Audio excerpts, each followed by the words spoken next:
Chapter 681. Cough, Brother Chen is talented. I admire you, admire you.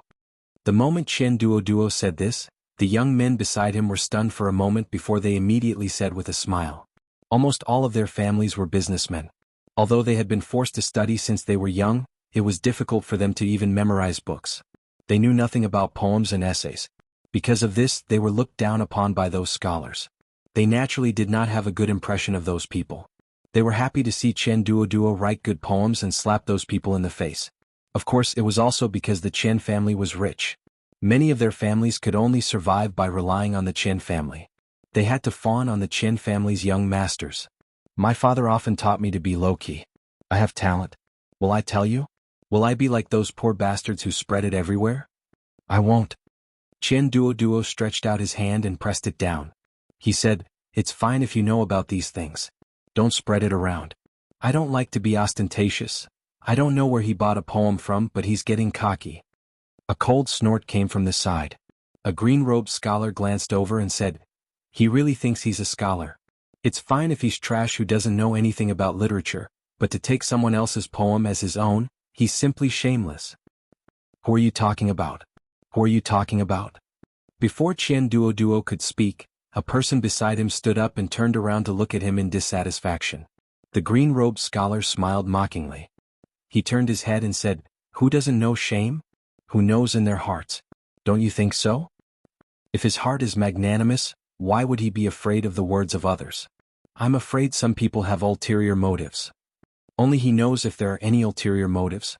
There were a few other similarly dressed men beside the green-robed scholar. At this moment they all spoke, their tone full of mockery. Chen Duoduo stood up and walked over.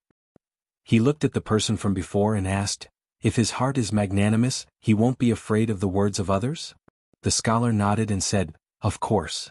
Chen Duoduo asked again, "Then are you magnanimous?" The man sneered and said, "We scholars have righteousness in our hearts. We do things in an upright manner. We are naturally magnanimous." "You aren't afraid of the words of others?" "Not really impotent." "No." As soon as the scholar opened his mouth, he realized that something was wrong. He swallowed the next word and looked at him coldly. "How could I fall for such a clumsy trick?" he said. "Since you don't care what others say?" Chen Duoduo looked at him and said, "If I call you a son of a bitch, won't you be angry?" The scholar was startled. His face quickly turned from red to green. Pointing at him, he said, brat, you dare?" Chen Duoduo looked at him and said, "Look, you don't even know how to scold people. Who is the trash? You dare to say that you are not a wastrel who spent money to buy poems?" The scholar's eyes were almost spitting fire as he said, "If you can compose another poem of that level on the spot, I, Wanjun, will immediately kowtow to you and apologize for what I said before." "Brother Wan," the expressions of the few scholars behind him changed as they hurriedly stepped forward and said worriedly, "Brother Wan, be careful with your words. If Chen Duoduo bought 2 poems instead of 1, Wanjun would lose all his face from now on. He would never be able to raise his head in Feng State City again. You don't need to say anything more." Wanjun waved his hand and said, "If he can buy 2 poems of that level, I will admit defeat this time. If he can't, I will expose this shameless wastrel to the public." "Are you sure?" Chen Duoduo looked at him and said, "If I can compose another poem, will you kowtow to me?" A scholar added, "It is to compose another excellent poem that everyone will agree with. If you make up a few lines, will Brother Wan still kowtow to you?" The commotion here had already attracted the attention of the people in the hall. Even the woman on the stage temporarily stopped her performance and looked over with a surprised and doubtful expression. "If that's the case, then let's bet."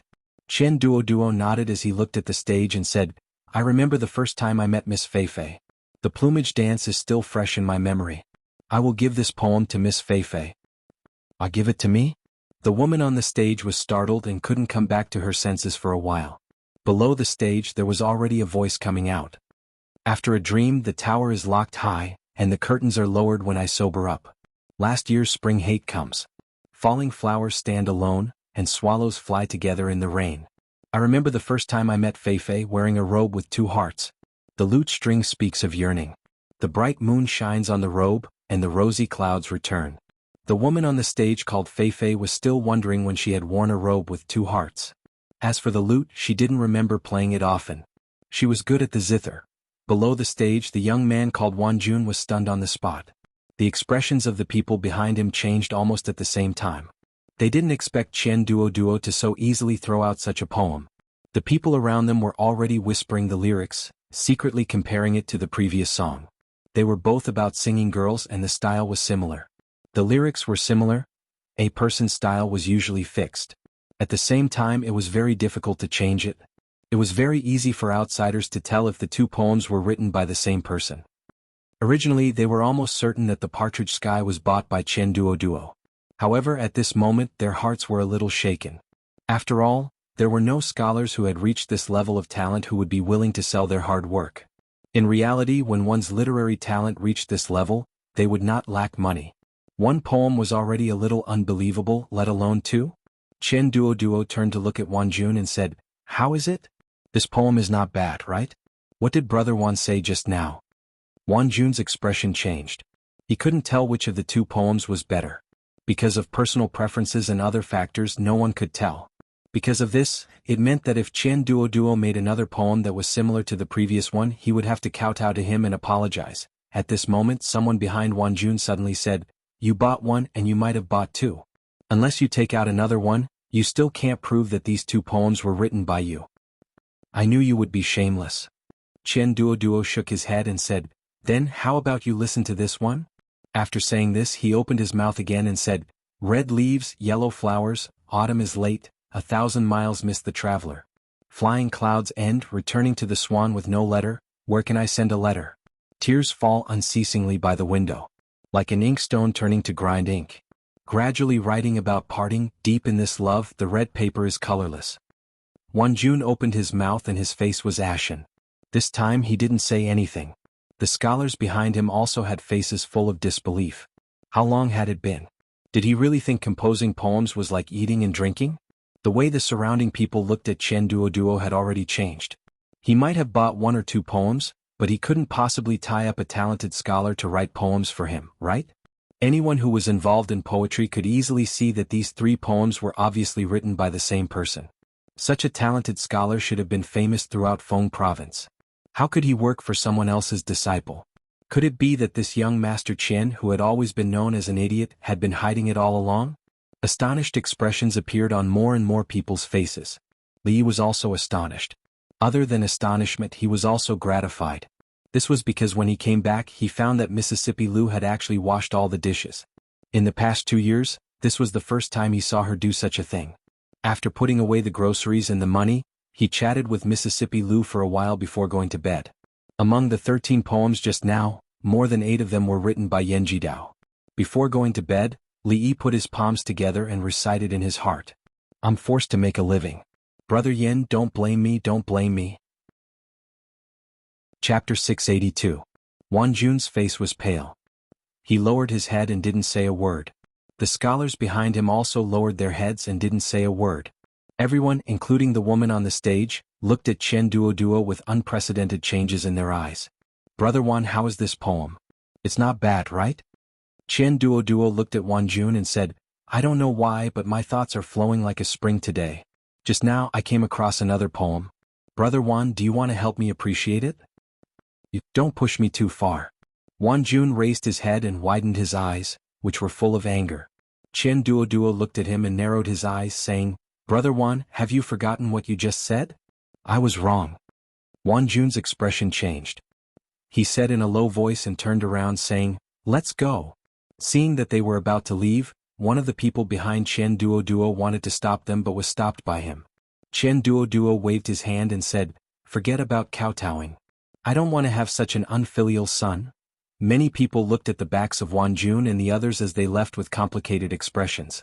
If Wanjun really kowtowed and admitted his mistake tonight, he would lose all his face.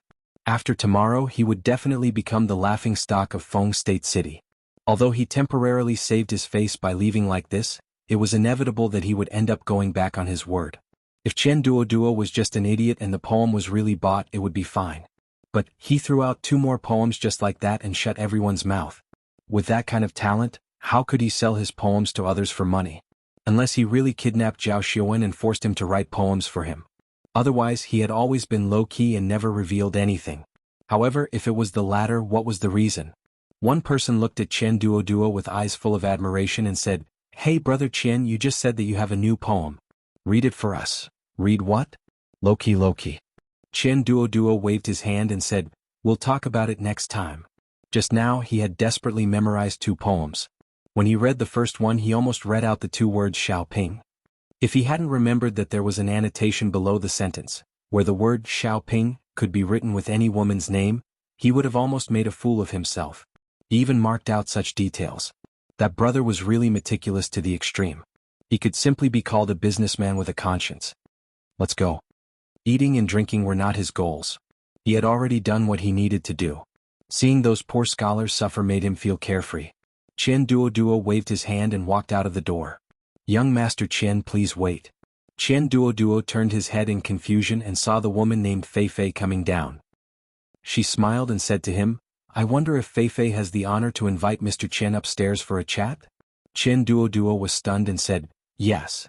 Seeing the 2 of them walking up while talking and laughing, the people behind Chen Duoduo stood there in a daze.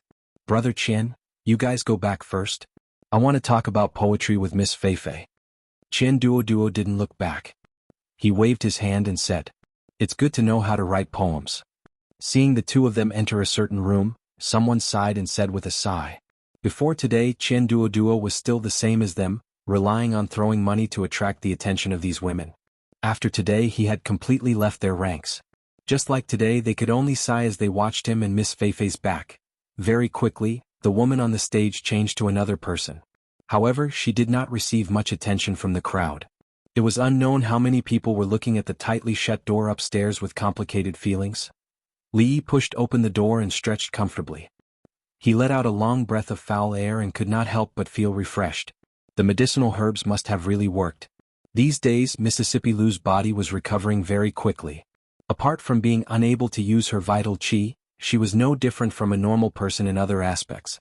At this rate, it would not be long before this trip to the Qi Kingdom came to a successful end. He had asked Lin Wanru before. The Lin family's caravan had no plans to go to the Jing Kingdom in the near future. Being in a foreign country he could not find anyone he could trust to send a message. Thinking about it, the news that Rui and the others had received should only be the last time he and Mississippi Lu appeared in Shuzhou. The possibility of them finding this place was very small. He could not leave the injured Mississippi Lu here alone. There was no one he could use, so he could only put this matter aside for the time being. "Li brothers, Miss wants to see you." Lin Yong's figure appeared at the door. Li Yi waved his hand and said, "Got it? I'll go right away." These days he had been meeting with Miss Lin almost every day. After learning how to use the debit and credit method, she took out all the previous accounts and calculated them one by one. Sometimes, when she encountered a problem, she would ask him for help. When walking into Fanglin Garden, Li Yi's eyes inadvertently glanced around. A hint of surprise appeared on his face. He looked at Lin Yong and asked, "What about the horse stepping on swallows?" "It was sold." Hearing this, Lin Yong said somewhat gloomily, "Who sold it?" Li looked at him and asked. Of course it was Mississippi. Lin Yong sighed and said, "Although it was sold for a total of 13,000 taels, which is a profit of 5,000 taels, I just don't like that by guy. If it wasn't for him pestering us all day, Miss would definitely not have sold it. These days, business has not been as good as before. Believe in your Mississippi. It's good to sell it." Li Yi patted him on the shoulder and walked to a room in the backyard of the shop. That by guy really loved this Miss Lin. He fought to prevent losses for the Lin family. He was the most suitable spare tire. He knocked on the door and a gentle voice came from inside. "Is it Li? Come in." Lin Wanru was sitting at the table and writing something seriously. Li Yi walked over and shook his head after glancing at it. That guy surnamed Chen was really addicted to showing off. In just a few days he had written 13 poems. It was extremely ostentatious. Did he really want to be the poet sage of the Qi Kingdom? Seeing him shake his head, Lin Wanru put down the pen and said with a smile, "It's not good." "I'm sorry." Li Yi shook his head and said, "It's a lot better than before. I still have to thank you for your guidance." Lin Wanru stood up and said. She was very clear that her calligraphy could make such great progress in such a short period of time. It was all because of his advice from time to time. The more she interacted with him, the more she found that this scholar who was picked up had many unexpected things. First was his amazing calligraphy. Second was his culinary skills. He seemed to know some martial arts too. Even some of the views on business that he revealed in a few words were also a great inspiration to her. This always made her suspicious. Could it be that every scholar in Jingguo was like this?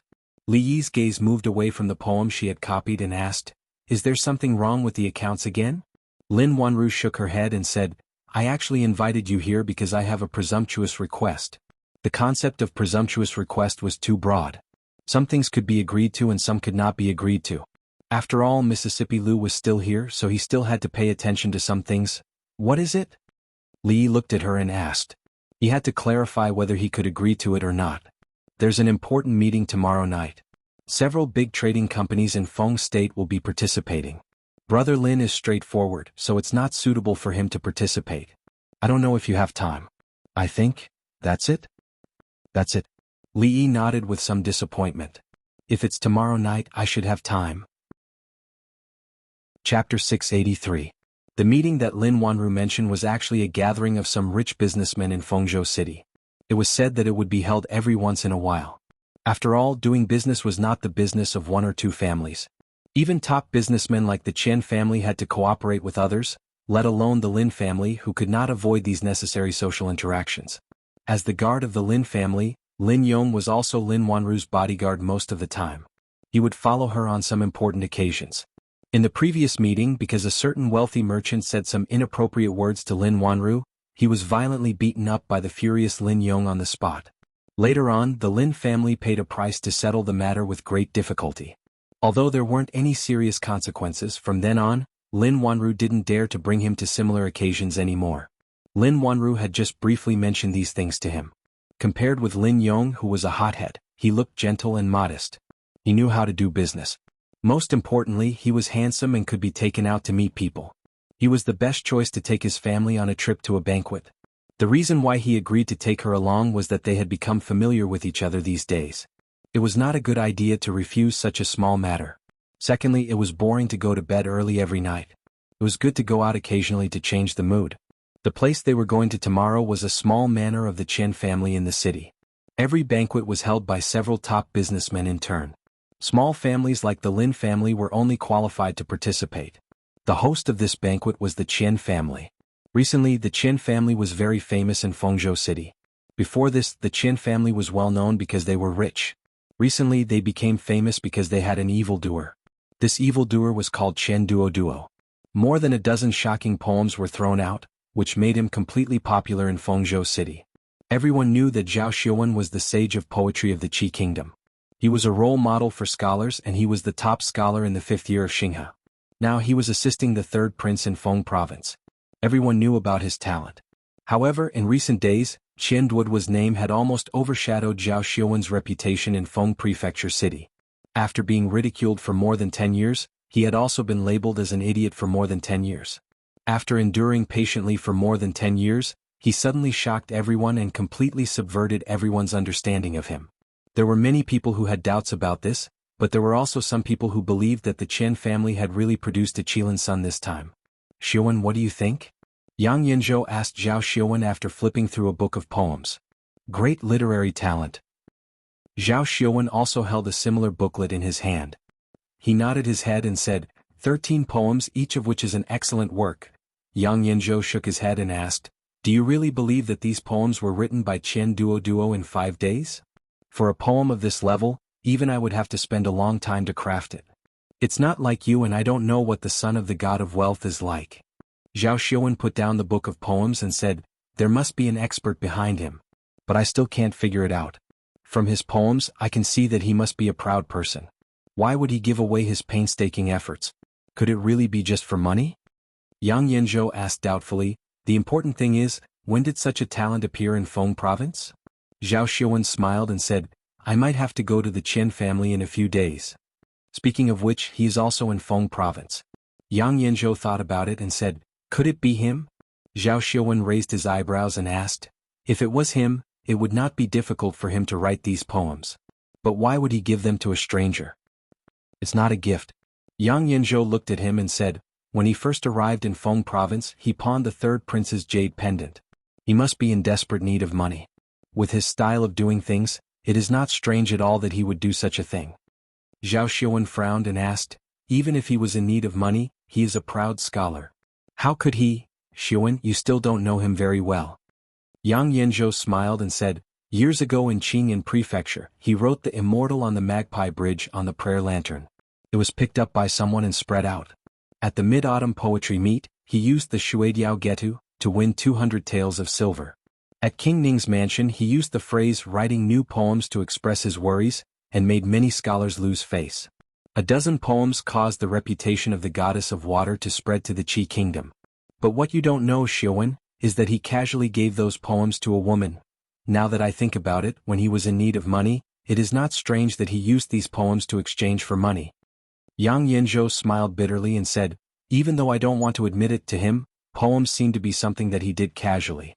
Which scholar doesn't view their proud works as treasures? But he didn't care at all.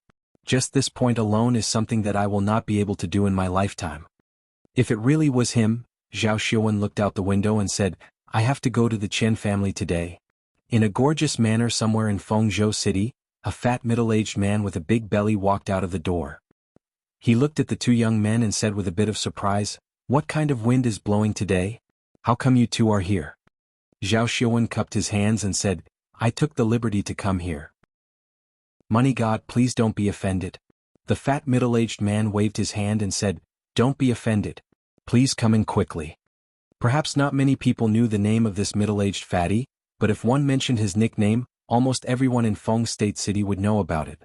Money God, the master of the Chen family, started from scratch. In just a short period of more than 10 years, he had accumulated countless family wealth. People only knew that the Chen family was very rich, but they didn't know how much money they had. Therefore they simply called him Money God, which showed the wealth of the Chen family. In a spacious hall in the manor, the three of them sat as guests and hosts. Money God took a sip of tea and looked at the two people and asked, did the third prince make any arrangements for you two to come here this time? Yang Yanzhou shook his head and said, the third prince did not make any arrangements. What are you doing here if he didn't make any arrangements? Money God was startled. He stood up and said, I am very busy here. In the time it takes to drink a cup of tea with you, a few hundred taels of silver are gone. Zhao Xiuwen stood up and said, Money God, if you have something to do, go do it. This time we are here to find your son. Money God's face showed vigilance and he asked, why are you looking for Duo? Did he get into trouble outside again? It's not that he got into trouble. Zhao Xiuwen looked at him and said, there is something that I want young Master Chen to clarify. Money God's face became more vigilant and he said, you two are good enough to be my Master Duoduo's teachers. What kind of thing can you need my Master Duo to clarify?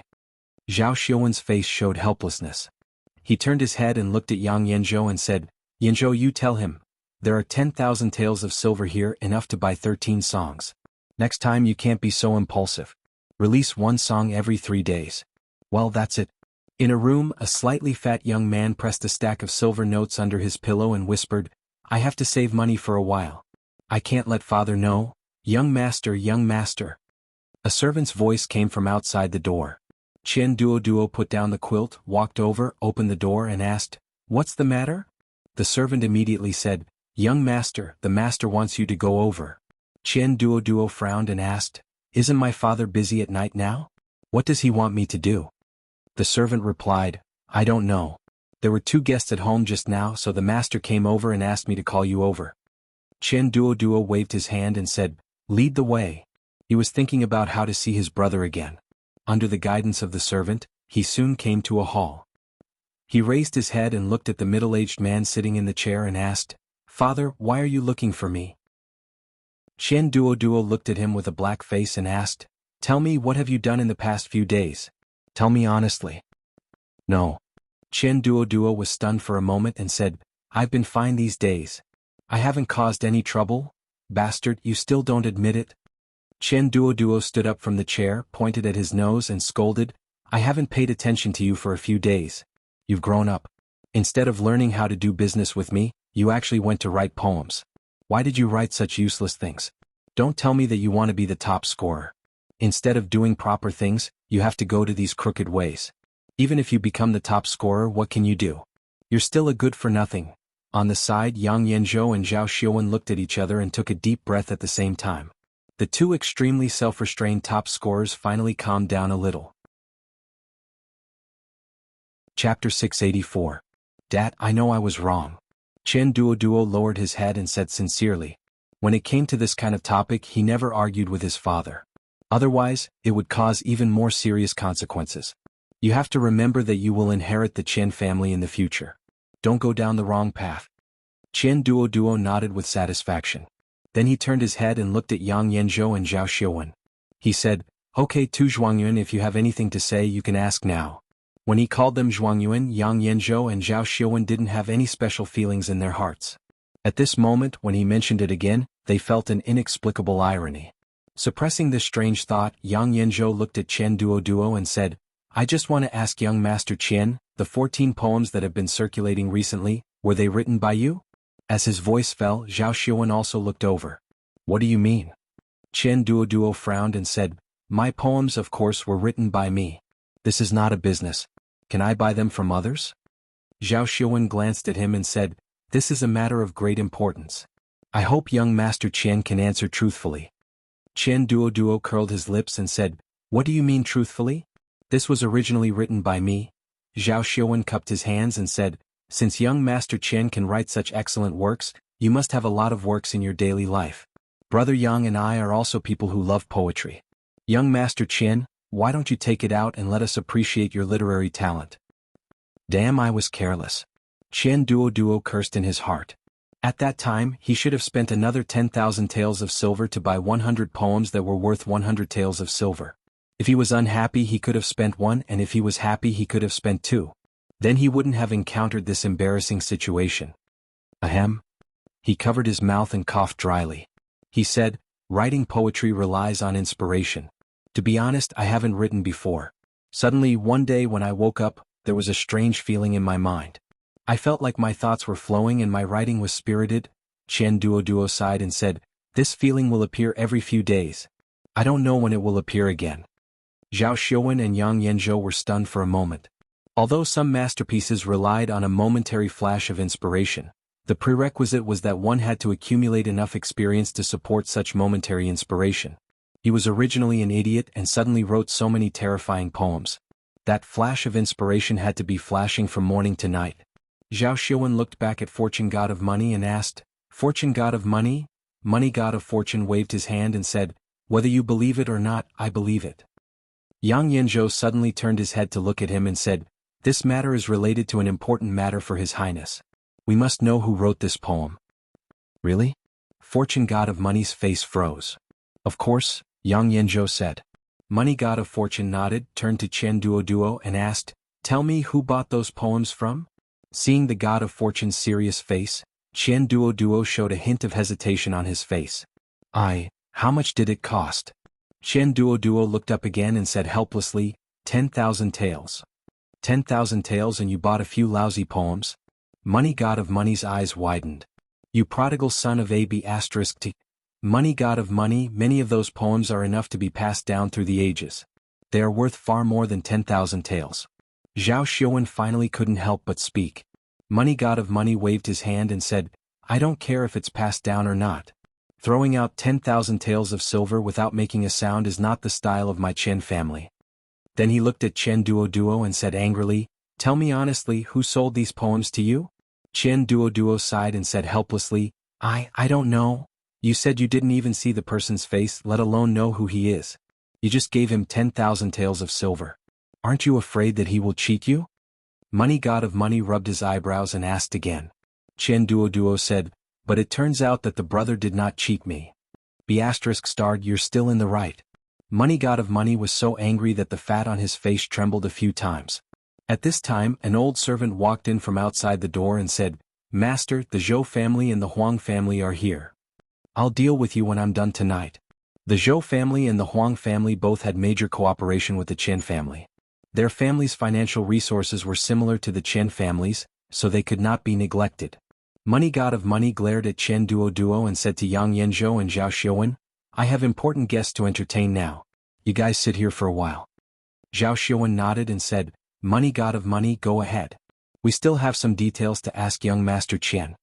Seeing Money God of Money leave, Chen Duoduo obviously relaxed. He sat on the chair next to him, shrugged at the two of them and said, "I just told you everything I know. There's nothing more. I don't know how to contact him. It's useless to ask me. A trace of doubt appeared on Zhao Xiuwen's face. He asked, you just said that the person who sold you the poems was called Li Han? Chen Duo took a sip of tea, nodded, and said, yes, he said that he would not change his name or his surname. It should not be false. Prince Jin Li Han.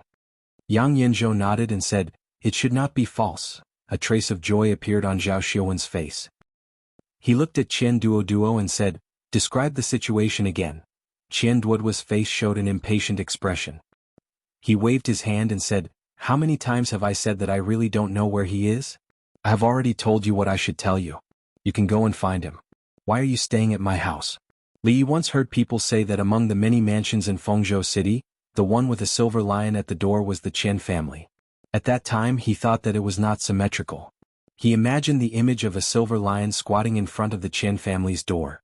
He felt awkward for a while. When he arrived at the Chen family, he found that there was not one lion but two. If he had known that there would be such a thing, he would not have sold his poems. With this lion he could have anything he wanted.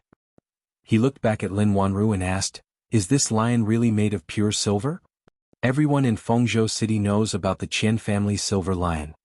Lin Wanru nodded and said, let's go in. The Chen family was indeed the Chen family. Even the gate was higher than the two next to it. There were a lot of servants at the door to greet the guests. After handing over the invitation, they were welcomed in. Lin Wanru obviously had some connections in Fengzhou. Along the way, many people greeted them with a smile, especially some young men. Their tone and expressions were even more attentive. There were quite a number of young people here today, and they were not like what Li Yi had imagined, a group of middle-aged, balding, successful people. Of course, there were also some people who came with their elders. In this kind of occasion, it was beneficial to accumulate more connections. Wanru, over here. A voice came from not far away. Li Yi turned his head and saw young Master Bai walking over with a smile on his face. However, the smile on his face quickly disappeared. He looked at Li Yi and turned to look at Lin Wanru. He asked suspiciously, why is he here? Brother Bai. Lin Wanru nodded at him and said, I invited Li to come with me. Excuse me. She bowed slightly and turned back to smile at Li Yi. She said, let's go over there. The young man with the surname Bai stood in the same place and looked back. When he saw the two disappearing figures, his expression began to change. Brother Bai, who was the person beside Miss Wanru just now? I don't think I've seen him before. A young man walked over from the side with a puzzled expression. Bai Yu smiled and said, I don't know. I'm not familiar with him. He should be someone from the Lin family. The man smiled and patted his shoulder. It's been so long, but you still haven't won Miss Lin's heart. Brother Bai, you have to work hard. Bai Yu smiled and didn't say anything. However, when the man turned around and left, a trace of darkness quickly appeared on his face. Chapter 685. Sitting in a remote corner, Li Yi could feel young Master Bai's resentment towards him from a distance of 30 feet away. After thinking about it carefully, he seemed to understand something. Before, he had thought that although he was a hero, it was necessary for him to attend banquets, but with Lin Wanru's temperament, how could she ask for a man? However, if she was just looking for a shield, everything would make sense. Li Yi looked at her, but Lin Wanru didn't look at him. She quickly looked away.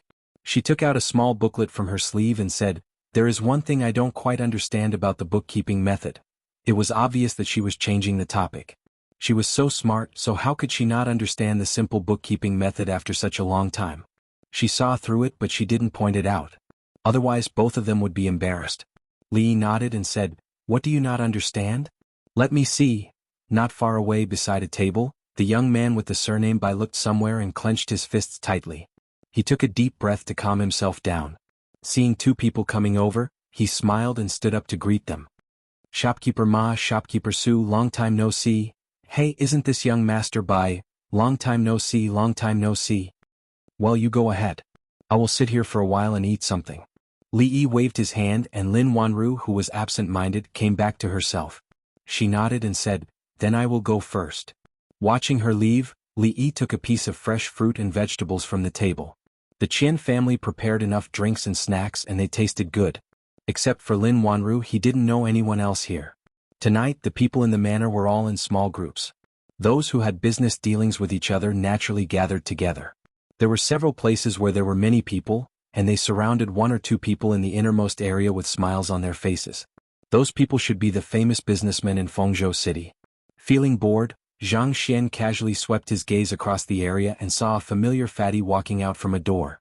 There were two other people beside the fat man. They were both handsome and elegant young men. Li was about to put a piece of preserved fruit into his mouth when his wrist stopped in mid-air. Why are they here? He murmured with a surprised expression. He was surprised to see Zhao Xiuwen there. After all, although he was also in Fengzhou, it was unlikely that he would appear on such an occasion. But the person beside him seemed to be the former top scholar of Qing and Yang Yanzhou. He and Yang Yanzhou had met twice before. Although they weren't familiar with each other, he shouldn't have mistaken him for someone else. Reaching out to touch his face, he felt at ease. Anything could happen in Jianghu. It was very important to open a SMUF account. Otherwise, he would be recognized today. As the two of them walked out, the surroundings immediately became restless. Is that young Master Zhao and young Master Yang? Why are they here? Young Master Zhao and young Master Yang are His Highness's right-hand men. Fortune god Qian and them seem to be very familiar. Why do you think the Qian family has been so successful in Fengzhou for so many years? If they didn't have the third prince's support? Hearing the quiet discussions of the crowd, Li Yi's expression froze. He then lowered his head and rubbed the space between his brows. There was too much information. He needed to process it all. Yang Yanzhou, Zhao Xiuwen, Fortune god Qian, they were all the third prince's men of the Qi kingdom. Fengzhou was the territory of the third prince, Zhao Yi. His manor was in Fengzhou City. Did this mean that he had been in front of the third prince of the Qi kingdom all this time? Back when he was still in the capital, the third prince had specially paid him a visit. He gave him a jade pendant and said something sincere. He probably meant that if he couldn't survive in the Jing kingdom, he could go to the Qi kingdom and rely on him. The two of them would hold hands and do something spectacular. But for now, Li didn't have such a plan. If he had directly revealed his identity, his current situation would naturally be much better. But he was afraid that in the future he would be under the control of others in everything he did. The day when he could return to the Jing kingdom was even more distant. If he had known that he would meet them here, he wouldn't have come out. The current situation was still passable. Based on Mississippi Lu's recovery speed, they would probably be able to set off for home in another 2 or 3 months. Before that, they couldn't afford to make any mistakes. Speaking of which, the jade pendant that Zhao Yi gave him was lost. It seemed that it was taken by Mississippi Lu on that day and he hadn't seen it since. As if he had thought of something, Li Yi's face revealed a startled expression. Not long after he sighed. He was afraid that he would not be able to redeem the jade pendant that he had borrowed from Miss Lu. Even the pawnshop from before could not be used again. Fortunately, he was wearing a bamboo hat at that time and the shopkeeper did not see his face. Otherwise he would be in trouble now. What's wrong? Lin Wanru walked over and asked when she saw that he didn't look right. Li Yi pointed and said, "Those two people over there." Lin Wanru looked over and said, "You mean Zhao Xiuwen and Yang Yanzhou? They are very famous in Feng province. Zhao Xiuwen is even known as the role model of scholars. He is well known in the entire Qi kingdom. It's normal for these people to surround them." Li Yi looked at her and asked with some uncertainty, "Is the third prince of the Qi kingdom also in Feng province?" Lin Wanru nodded and said, "Feng province is the third prince's fief. King Feng's mansion is in Feng province." After confirming everything from Lin Wanru, Li Yi looked in that direction and watched Zhao Xiuwen and Yang Yanzhou leave surrounded by people. Then he withdrew his gaze. Seeing that Lin Wanru was also looking in that direction, he asked curiously, "Don't you like Zhao Xiuwen? Why don't you go over?" Lin Wanru shook her head and said, "I just admire his literary talent. I don't like him." Seeing that she seemed to be a little annoyed, Li Yi said, "What did you talk about just now? What's wrong? Did it not work out?" Lin Wanru shook her head and said, "I don't know why, but the Ma family and the Su family increased the price of raw materials by 10%. In Feng province, apart from these two families, only the Bai family can provide raw materials to make jewelry. Fragrant Forest Garden has always been working with these 3 families. If we don't want to lose our profits, we can only choose the Bai family. However, it is very likely that the Bai family is behind this. After they achieve this goal, they will definitely have other tricks up their sleeves. If we put all our hopes on the Bai family, we will definitely be led by the nose in the future." Li Yi looked at her and asked, "What do you plan to do?" Lin Wanru shook her head and said, "At present there is still a lot of stock in the shop. And support us for a while.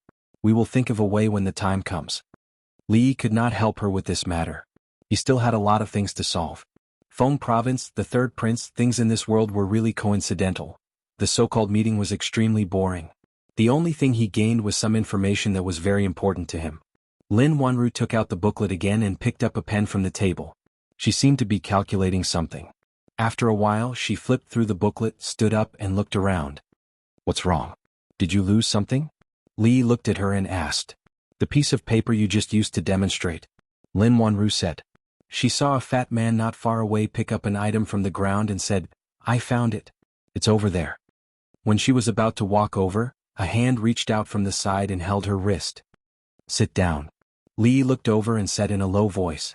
Not far away, the fat middle-aged man was holding a piece of paper in his hand and looking at it carefully. Chapter 686. Regular gatherings of this nature were not just for a chat or a meal. The people present were businessmen of all sizes. If they got along well with each other and had the same opinion, it was very likely that a partnership could be finalized on the spot. Some of the decisions made by the top businessmen could even affect the economic direction of the entire Feng province in the future. This was the main purpose of this kind of banquet. Therefore, there were pens and paper everywhere in the manor. From time to time, people could be seen writing and calculating, discussing the distribution of profits and so on. It was unknown whether everyone was like Lin Wanru, who had the habit of carrying a small notebook with her. Not only did it have the function of a memo, but it could also record ideas and inspirations at any time. Lin Yong had once said that many of the jewelry styles in Fanglin Park were personally designed by her. Not only that, but she could also take out a small notebook and pretend to ask questions to cover up her embarrassment. However, the piece of paper that had just fallen out was not a jewelry style, nor was it a memo. It was a classic model of the debit and credit bookkeeping method that he had listed. What's wrong? Lin Wanru looked at him in surprise and asked doubtfully. Just sit there and don't move. Li Yi threw a small piece of watermelon into his mouth and glanced in the direction of the fat man. Lin Wanru whispered, That is the master of the Chen family. People call him the god of wealth. As soon as she finished speaking, the fat middle-aged man put the piece of paper in his sleeve and looked around. After a long time, he turned around and walked to a brighter place in the house. According to the usual practice, every meeting would last more than 2 hours. Most of the time, people would communicate in groups of 3 to 5. At the end of the meeting, some big businessmen with status would routinely say a few words and so on. Some people left in high spirits, while others returned disappointed. Every meeting would change the economic structure of Feng province in the future, big or small. Just now. Why didn't you let me go? At the entrance of Fanglin Park, Lin Wanru, who had been silent all the way, finally asked the question in her heart. Li looked at her and asked, You haven't told anyone about that method, right? No. Lin Wanru shook her head. That's good. Li knocked on the courtyard door, turned around and said, Forget about this matter and don't let anyone know that you know that method, at least not now. The confusion on Lin Wanru's face deepened. Just as she was about to ask again, the courtyard door opened from the inside. See you tomorrow. Li waved at her, turned around and walked in. Lin Wanru stood rooted to the ground for a long time before she shook her head and decided not to think about this matter for the time being. She turned around and said to the Lin family guards, Let's go back as well. Why did you come back so late? Mississippi Lu covered her mouth and her voice was full of tiredness. That fatty took too long. Li handed her a bag of things and said, That store's preserved fruit is quite delicious. Try it. It's too late. We'll talk about it tomorrow. Mississippi Lu took the paper bag, opened it, put a piece of dried fruit in her mouth and turned to walk into the house. Li looked down and found that her ankles were bare. He shook his head and said, The ground is dirty. Next time you come out, remember to wear shoes. He walked into the house. The light in the room was on, but it was soon extinguished. In the Chen family, under the bright lights, the fat face of the Chen god of fortune was full of spirit. Good stuff, good stuff. He patted his thigh and couldn't help but exclaim. Chen Duo came over and asked, Dad, what's the good stuff? The Chen god of fortune waved his hand and said, Go to the accounting room and bring me last month's account book. Chen Duo asked doubtfully, Dad, what do you want the account book for? Go. The Chen god of fortune said impatiently. Chen Duo immediately stood up and trotted outside. Not long after, he carried a stack of accounts and walked in, huffing and puffing. Put it here. The Chen god of fortune pointed to the table next to him and moved the lamp to his side. Chen Duo moved a chair and sat down opposite him, looking at him with puzzled and curious eyes. The Qian god of fortune took the pen and ink, spread out a piece of paper, opened 2 account books, and recorded something on the paper from time to time. Qian Duo looked at the opposite side with his hands supporting his chin. He only saw the pages turning and the lights flickering. After a while his eyelids became heavy. Clatter. The sky was bright. Qian Duo rubbed his head, got up from the ground, straightened the chair, and finally wiped the remaining saliva from the corner of his mouth. When he looked up he was surprised and said, "Dad, you didn't sleep last night?" As his voice fell, the Qian god of fortune put down the pen, raised his arm, stretched his waist and sighed, "I'm old. It's only one night and my body can't stand it anymore." Qian Duo hurried over and gently beat his shoulder. "Good stuff." The Qian god of fortune picked up a piece of paper from the table and said, "Qian datong jing xian ma wei? Duo, tell them to call these managers for me." Qian Duo nodded and said, "Okay Dad, you go and rest for a while. I'll go right away." The Qian god of fortune rubbed his eyebrows, but he did not rest. He picked up another piece of paper, touched the short beard on his chin and wrote on it. After a while Qian Duo came in from outside and said, "Dad, they're here."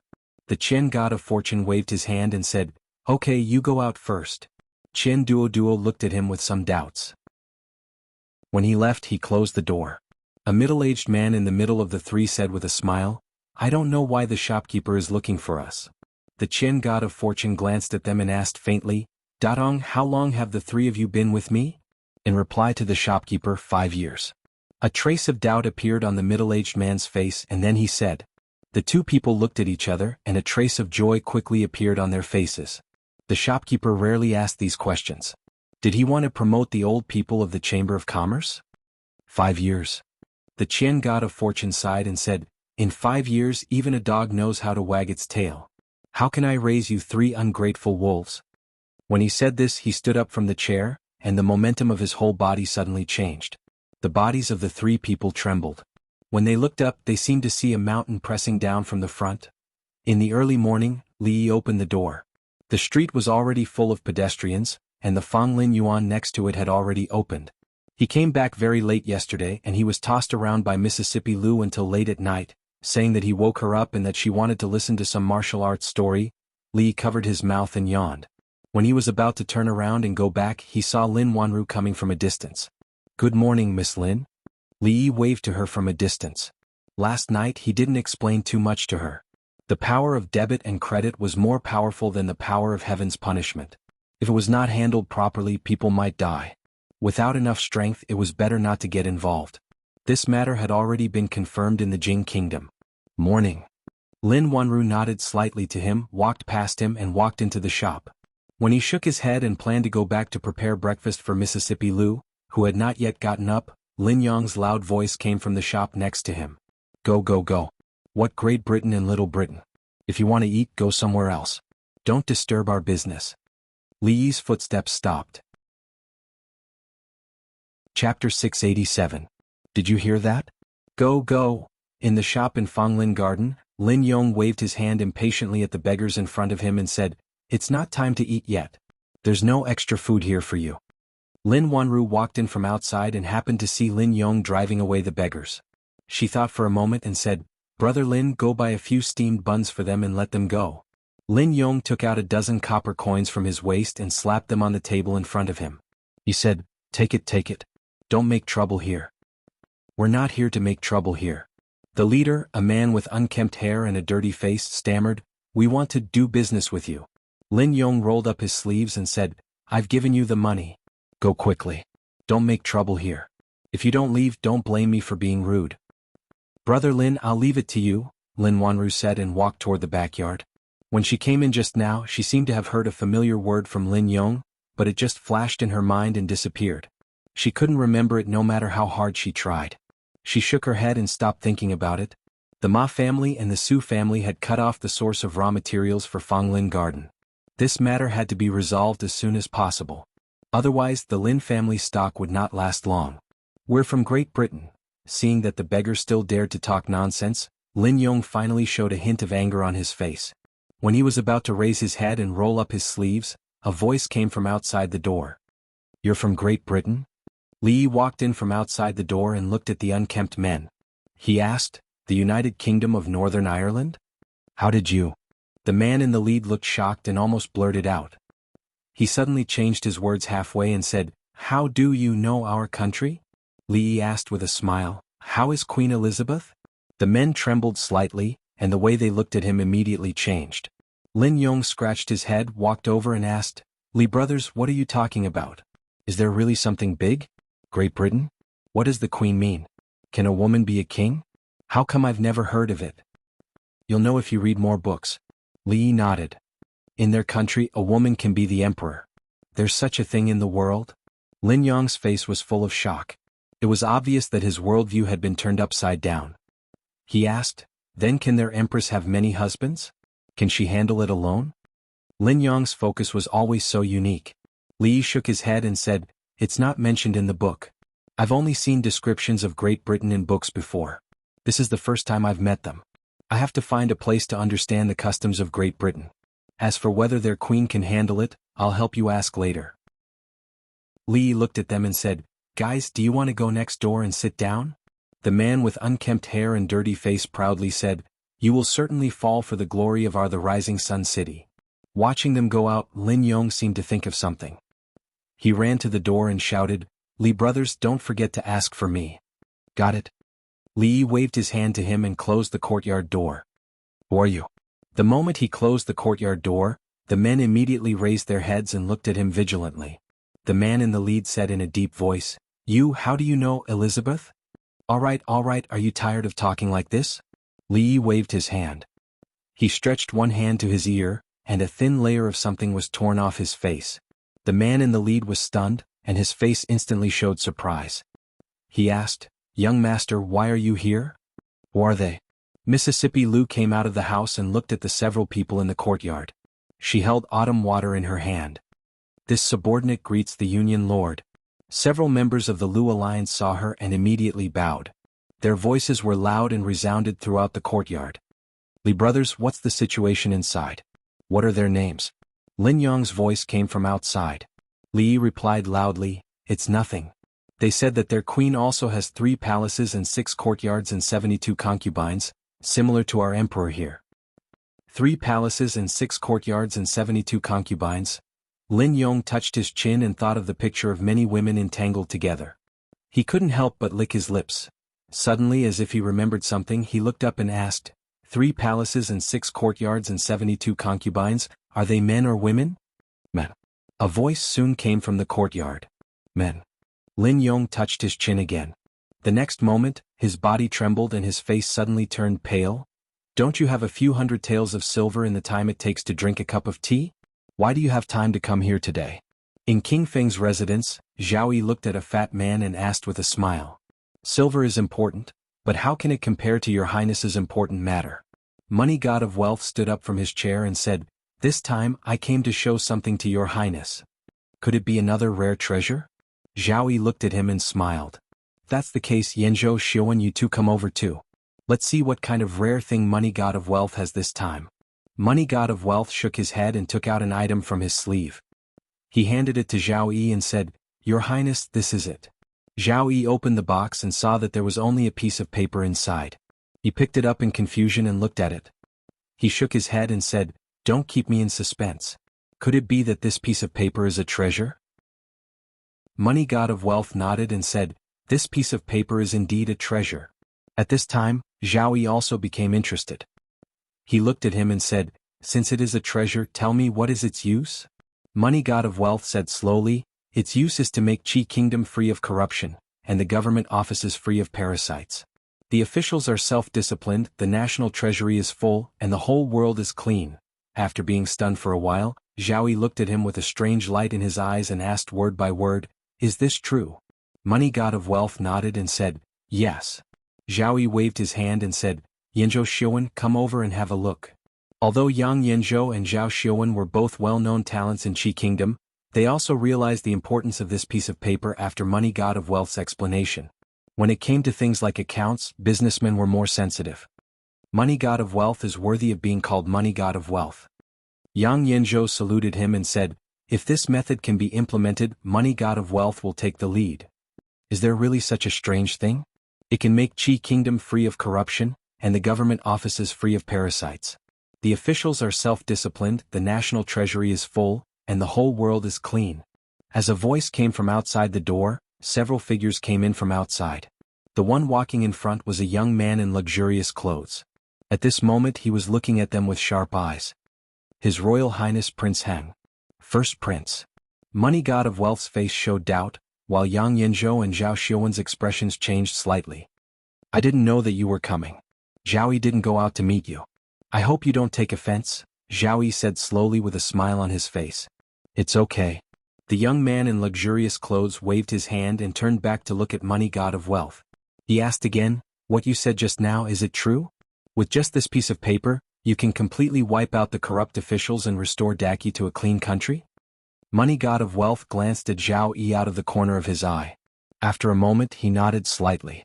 After temporarily sending away the foreign businessmen, when Li Yi walked back, Lin Wanru walked out of the shop. She still hadn't let go of something in her heart. She looked at him and asked, if the method of checking accounts is known, what will happen? Actually, it's nothing. Li Yi looked at her and said, at most, the situation will be unstable, the whole country will be in turmoil, heads will fall, and blood will flow like a river. Chapter 688. I failed to stop the first prince and ruined your highness's plan. Please punish me, your highness. In a hall of the prince's mansion, more than 10 guards of King Feng's mansion knelt in a row. They looked extremely remorseful. The third prince, Zhao Yi, waved his hand and said, get up. If my brother wants to force his way in, you can't stop him. Fortune God of Chen walked forward and said, your highness, although the first prince took that piece of paper, what was recorded on it was very simple. Ordinary people couldn't understand it at all. I can write a more detailed version now. That's not the most important thing. Zhao Yi looked out of the window and pondered. After a while he said, even if this method is effective in punishing corrupt officials, we can't be too hasty. We have to do it step by step and plan slowly. Otherwise, I'm afraid the disadvantages will outweigh the advantages. More than half of the imperial court will be involved. At that time, the situation will be out of control. Fortune God of Chen looked puzzled. Yang Yinzhou and Zhao Xiuwen nodded slightly. Corrupt officials had existed since ancient times, and there was no end to them. There was no end to them. Even though the Qi kingdom was powerful, there were many corrupt officials regardless of whether it was the central government or the officials of the various regions. If they were to carry out a drastic reform, it would definitely implicate countless people. It was unknown how many people would lose their lives. This would cause the people to panic and the political situation to become unstable. This was not their goal. This method could only be used gently. If it was done too hastily, there would be extremely serious consequences. But the first prince has always been eager for quick success and benefits. This time he won't let it go easily. Those censors are also stubborn. This time he left the capital to supervise the various prefectures. With this method, he will be like a tiger that has grown wings. Zhao Xiuwen paced in the hall and said slowly, he has always seen Feng province as a thorn in his side. This time he has bad intentions. He will definitely start with Feng province. Your Highness, you must be careful. Zhao Yi rubbed his right thumb and index finger gently. After a while he turned to look at Yang Yinzhou and said, Yinzhou, what do you think? Yang Yinzhou thought for a while and said, this is a rare opportunity for the first prince. Isn't it the same for us? He raised his head and said again, the first prince has always been eager for success. This time he will definitely make things difficult for your highness. Feng province has nowhere to hide, and the neighboring prefectures will also be affected. Your highness, why don't you push the boat with the current and thoroughly investigate Feng province? First, you can find the parasites. Second, you can eliminate the people they have planted in Feng province all these years. This way the two parties can supervise each other. No one can play. If the prince wants to investigate, you can. If the first wants to investigate, you will Feng province and prince. If prince wants, you can only Feng province. The god of wealth Chen scratched his head, and the confusion on his face grew. Finally he couldn't help but ask, why do we have to ask for the first prince's credit? What good will it do for us? What will happen after we ask for the credit? Zhao Xiuwen said, after we ask for the credit, His Majesty will certainly praise the first prince. Everyone in the court knows that the first prince has a powerful weapon in his hands. He can make all the corrupt officials have nowhere to hide. Maybe the prefectures that have been investigated before will be investigated again. Wherever the first prince goes, the officials will panic and the people will line the streets to welcome him. The god of wealth Qian looked at Zhao Xiuwen and then at Yang Yanzhou. He secretly swallowed his saliva. Wouldn't this make the first prince offend all the officials of the Qi kingdom? When he looked at the two again, his gaze had changed greatly. It seemed that not letting Duo take the top scholars exam was the right thing to do. He decided that in the future he must keep his son away from these sinister scholars. Compared with them, what was the deception in the business world? By the way, where did you get this thing? Zhao Yi suddenly looked at the god of wealth Qian and asked. The god of wealth Qian was startled and said, I picked it up. In a certain post house in Fengzhou City, a few imperial censors were sitting around a table. They had been staring at a piece of paper for almost half an hour. Do you understand it? The young man in luxurious clothes asked as he walked in with his hands behind his back. One of the censors lowered his head and said, Your Highness, the things recorded on this piece of paper are messy and unorganized. I really can't understand it. The young man in luxurious clothes frowned and asked, No one understands it? All of these censors were knowledgeable and talented, but they couldn't even compare to one of Zhao Yi's subordinates. This made him slightly angry. He thought for a moment and said, Go and find out who the fat man in King Feng's mansion is. The god of wealth Qian walked out of King Feng's mansion with a gloomy face. The treasure that he wanted to present to the third prince had been taken away halfway. He was naturally depressed. However, this person who came out of nowhere was someone that even the third prince could not afford to offend. He could only swallow his anger. Are you the god of wealth Qian? When he was about to reach the gate of the Qian mansion, two people suddenly flashed out from the side. The god of wealth Qian was startled. Seeing the cold faces of the two people, he looked at them in confusion and said, Who are you? Why are you looking for my brother? The two people were stunned and asked, The god of wealth Qian is your brother? Yes. The god of wealth Qian nodded and asked, Why are you looking for my brother? I'll go in and help you call him out. After that, he walked toward the gate of the mansion. He had just taken 2 steps when another figure walked out from the side. He could clearly see that this person was the one who had been following the first prince. The person looked at him and said lightly, The first prince wants to see you. Come with me. The god of wealth Qian's expression changed and said, Why is the first prince looking for me? The person waved his hand. You'll know when you get there. Are you the god of wealth Qian?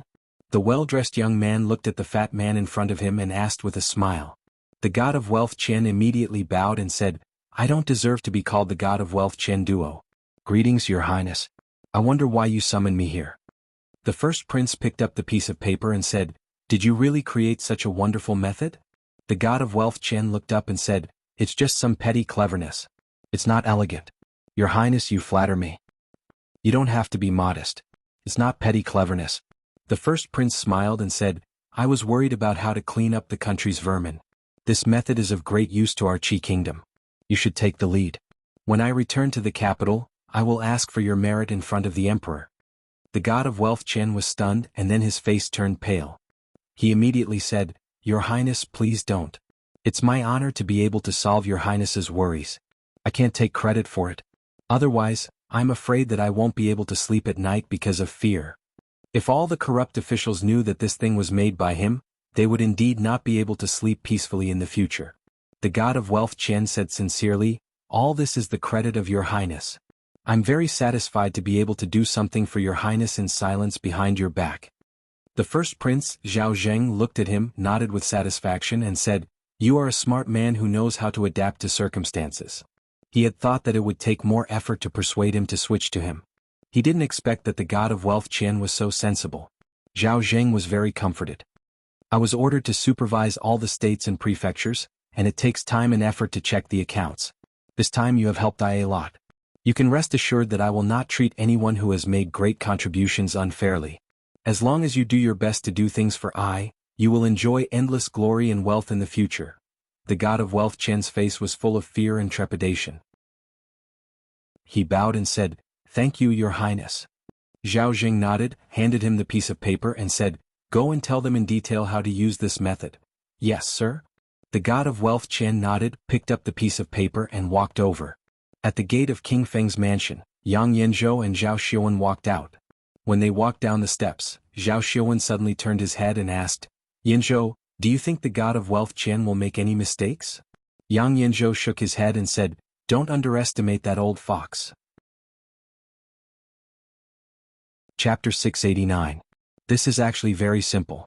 As long as you remember that there is an input and an output, the cumbersome accounts will become simple. You can save a lot of time and reduce the possibility of miscalculation. Fortune God Chen explained very seriously and in great detail. He talked incessantly. His saliva sprayed on the face of an imperial censor, but the censor didn't bother to wipe it off, for fear of missing any important steps. Although they were still full of contempt and contempt for the merchants, the first prince attached great importance to this matter, so they naturally had to pay attention to it. Your Highness, I will leave first. After half an hour, Fortune God Chen cupped his hands and bowed to Zhao Zheng. Zhao Zheng nodded and said, "Thank you for your hard work. You can leave now. Don't worry, I will treat you well in the future." After Fortune God Chen left, an imperial censor came forward and bowed. "Congratulations, Your Highness. With this wonderful method, you will definitely make some achievements to satisfy His Majesty and the court officials." "God is helping me." Zhao Zheng smiled and said, "You should familiarize yourselves with each other first. Tomorrow we will start from Fengzhou." Everyone's faces showed joy. Before they came to Fengzhou they had some plans. Now that they had such a wonderful method, it was like God was helping them. It would be much easier and more convenient to do things. They would make great achievements in Fengzhou. Not only could the first prince shake the third prince's layout and arrangement in Fengzhou, but they could also get enough political achievements. It was really killing two birds with one stone. Bah! Fortune God Chen walked more than 10 steps out of the courier house. The panic on his face disappeared. He spat to the side and whispered, "Do you think it is so easy to take advantage of me?" In somewhere in Fengzhou, 15 people stood in 2 rows in a room. They cupped their hands and said, "Greetings, Chief." The people that Lu Meng arranged to sell colored glaze were divided into groups of 15. 5 of them were in the open and disguised as foreign merchants.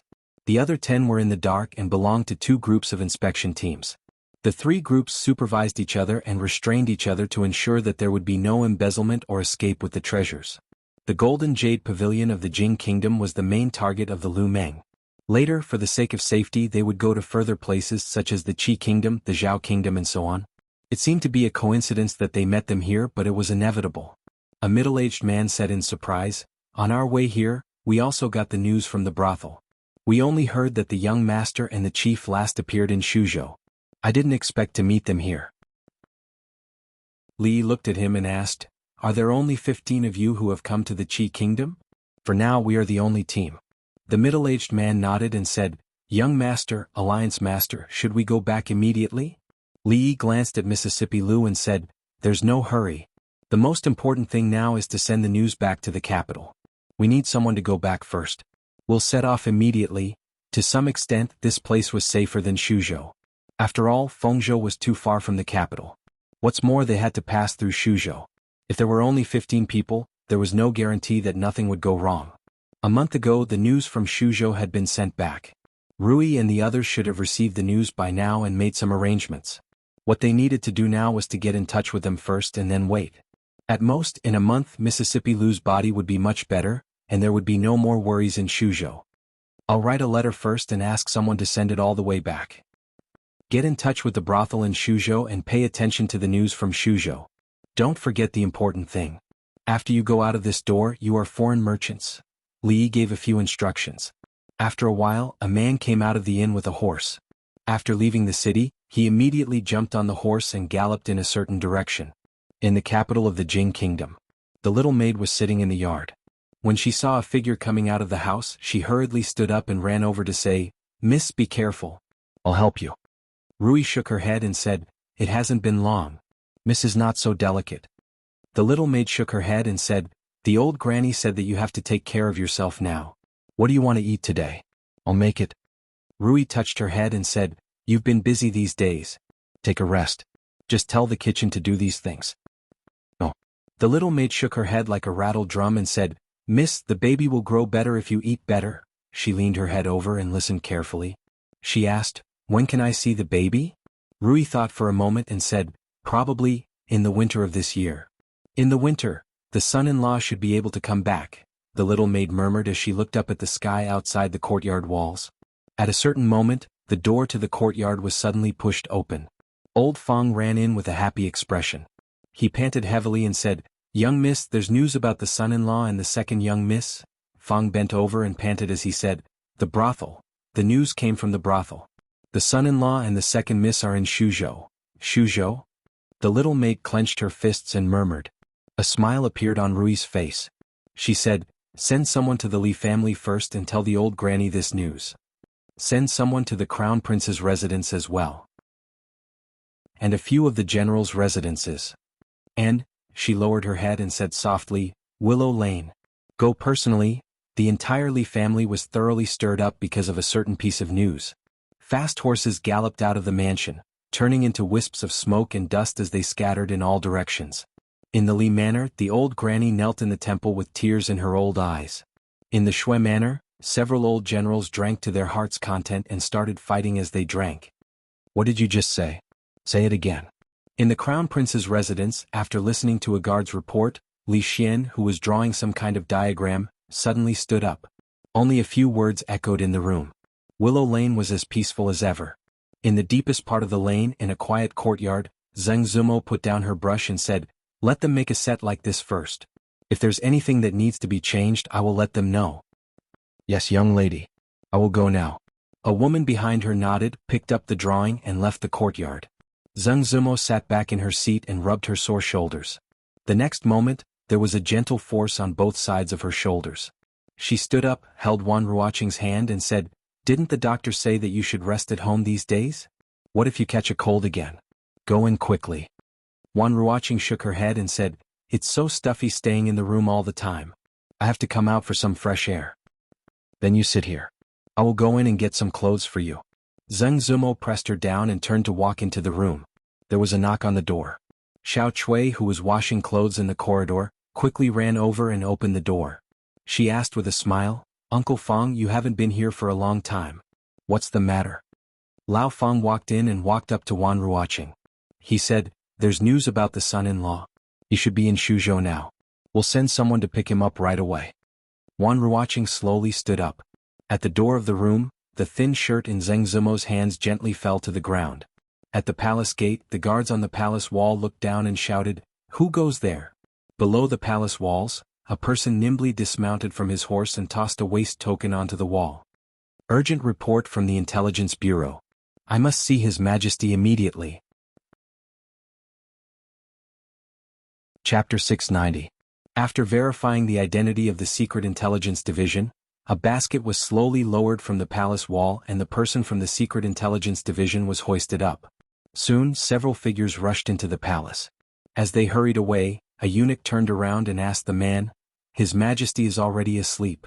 Are you sure this matter is urgent enough to wake His Majesty up now?" The spy nodded and said, "His Majesty has ordered that as soon as there is news of County Marquis Li, we must report it immediately." "County Marquis Li?" The eunuch glanced at him and said, "Wait here for a moment, I'll go and report." After that, he quickly walked to a palace in front of him. Before he reached the front of the palace, a voice came from the side, "Why disturb His Majesty so late at night?" The eunuch turned around and hurriedly bowed and said, "Greetings, Chief Steward Chang." Chang said lightly, "His Majesty has just fallen asleep. If it's not urgent, we'll talk about it tomorrow." The eunuch respectfully said, "Chief Steward Chang, the spy office has urgent news of County Marquis Li." Chang raised his eyebrows and said, "Let him wait here."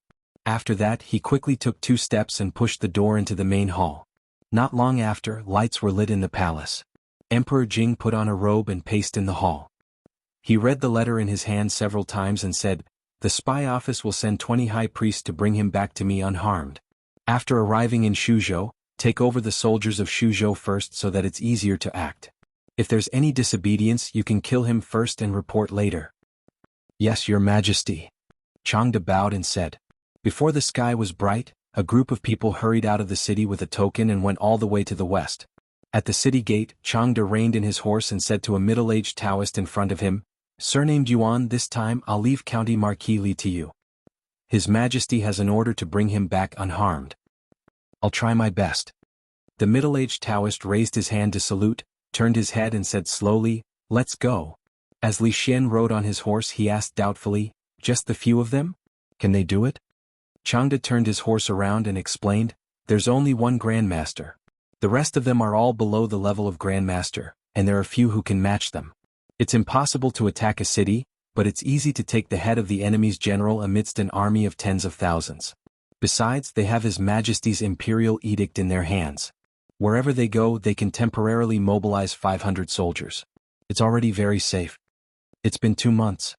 Li Xian nodded, reined in his horse and returned to the city. 50 li outside the capital in a huge plaza. Lu Luo stood on the platform and looked down at the crowd of nearly 100 people and loudly said, "The journey to the Shu province is long. Everyone please be careful." Yang Liuqing waved his hand and said, "Let's go."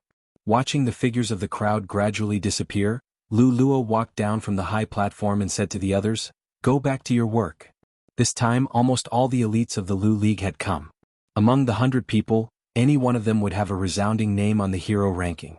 This kind of power was enough to sweep away any force in the martial arts world. The Li family. "Miss, let me go with them." Lao Feng, who was carrying a bag on his back, said with determination. Rui looked at him and said, "They've sent over 100 masters this time. Nothing will go wrong." Feng shook his head and said, "I lost the son-in-law. If I can't find him myself, I won't be able to rest in peace for the rest of my life." A woman walked over and said, "Eldest miss, just let him go." Rui looked at Aunt Feng. After a moment she nodded slightly. A hint of excitement appeared on Feng's face. He said, "Don't worry, Mississippi. Once we find the son-in-law and second miss, we'll be back immediately." With that, he tightened the bag on his back, hugged his wife tightly and dashed out without looking back. The woman blushed. This dead man? Life was always full of surprises. There were many unexpected things. No one knew what was going to happen in the next second.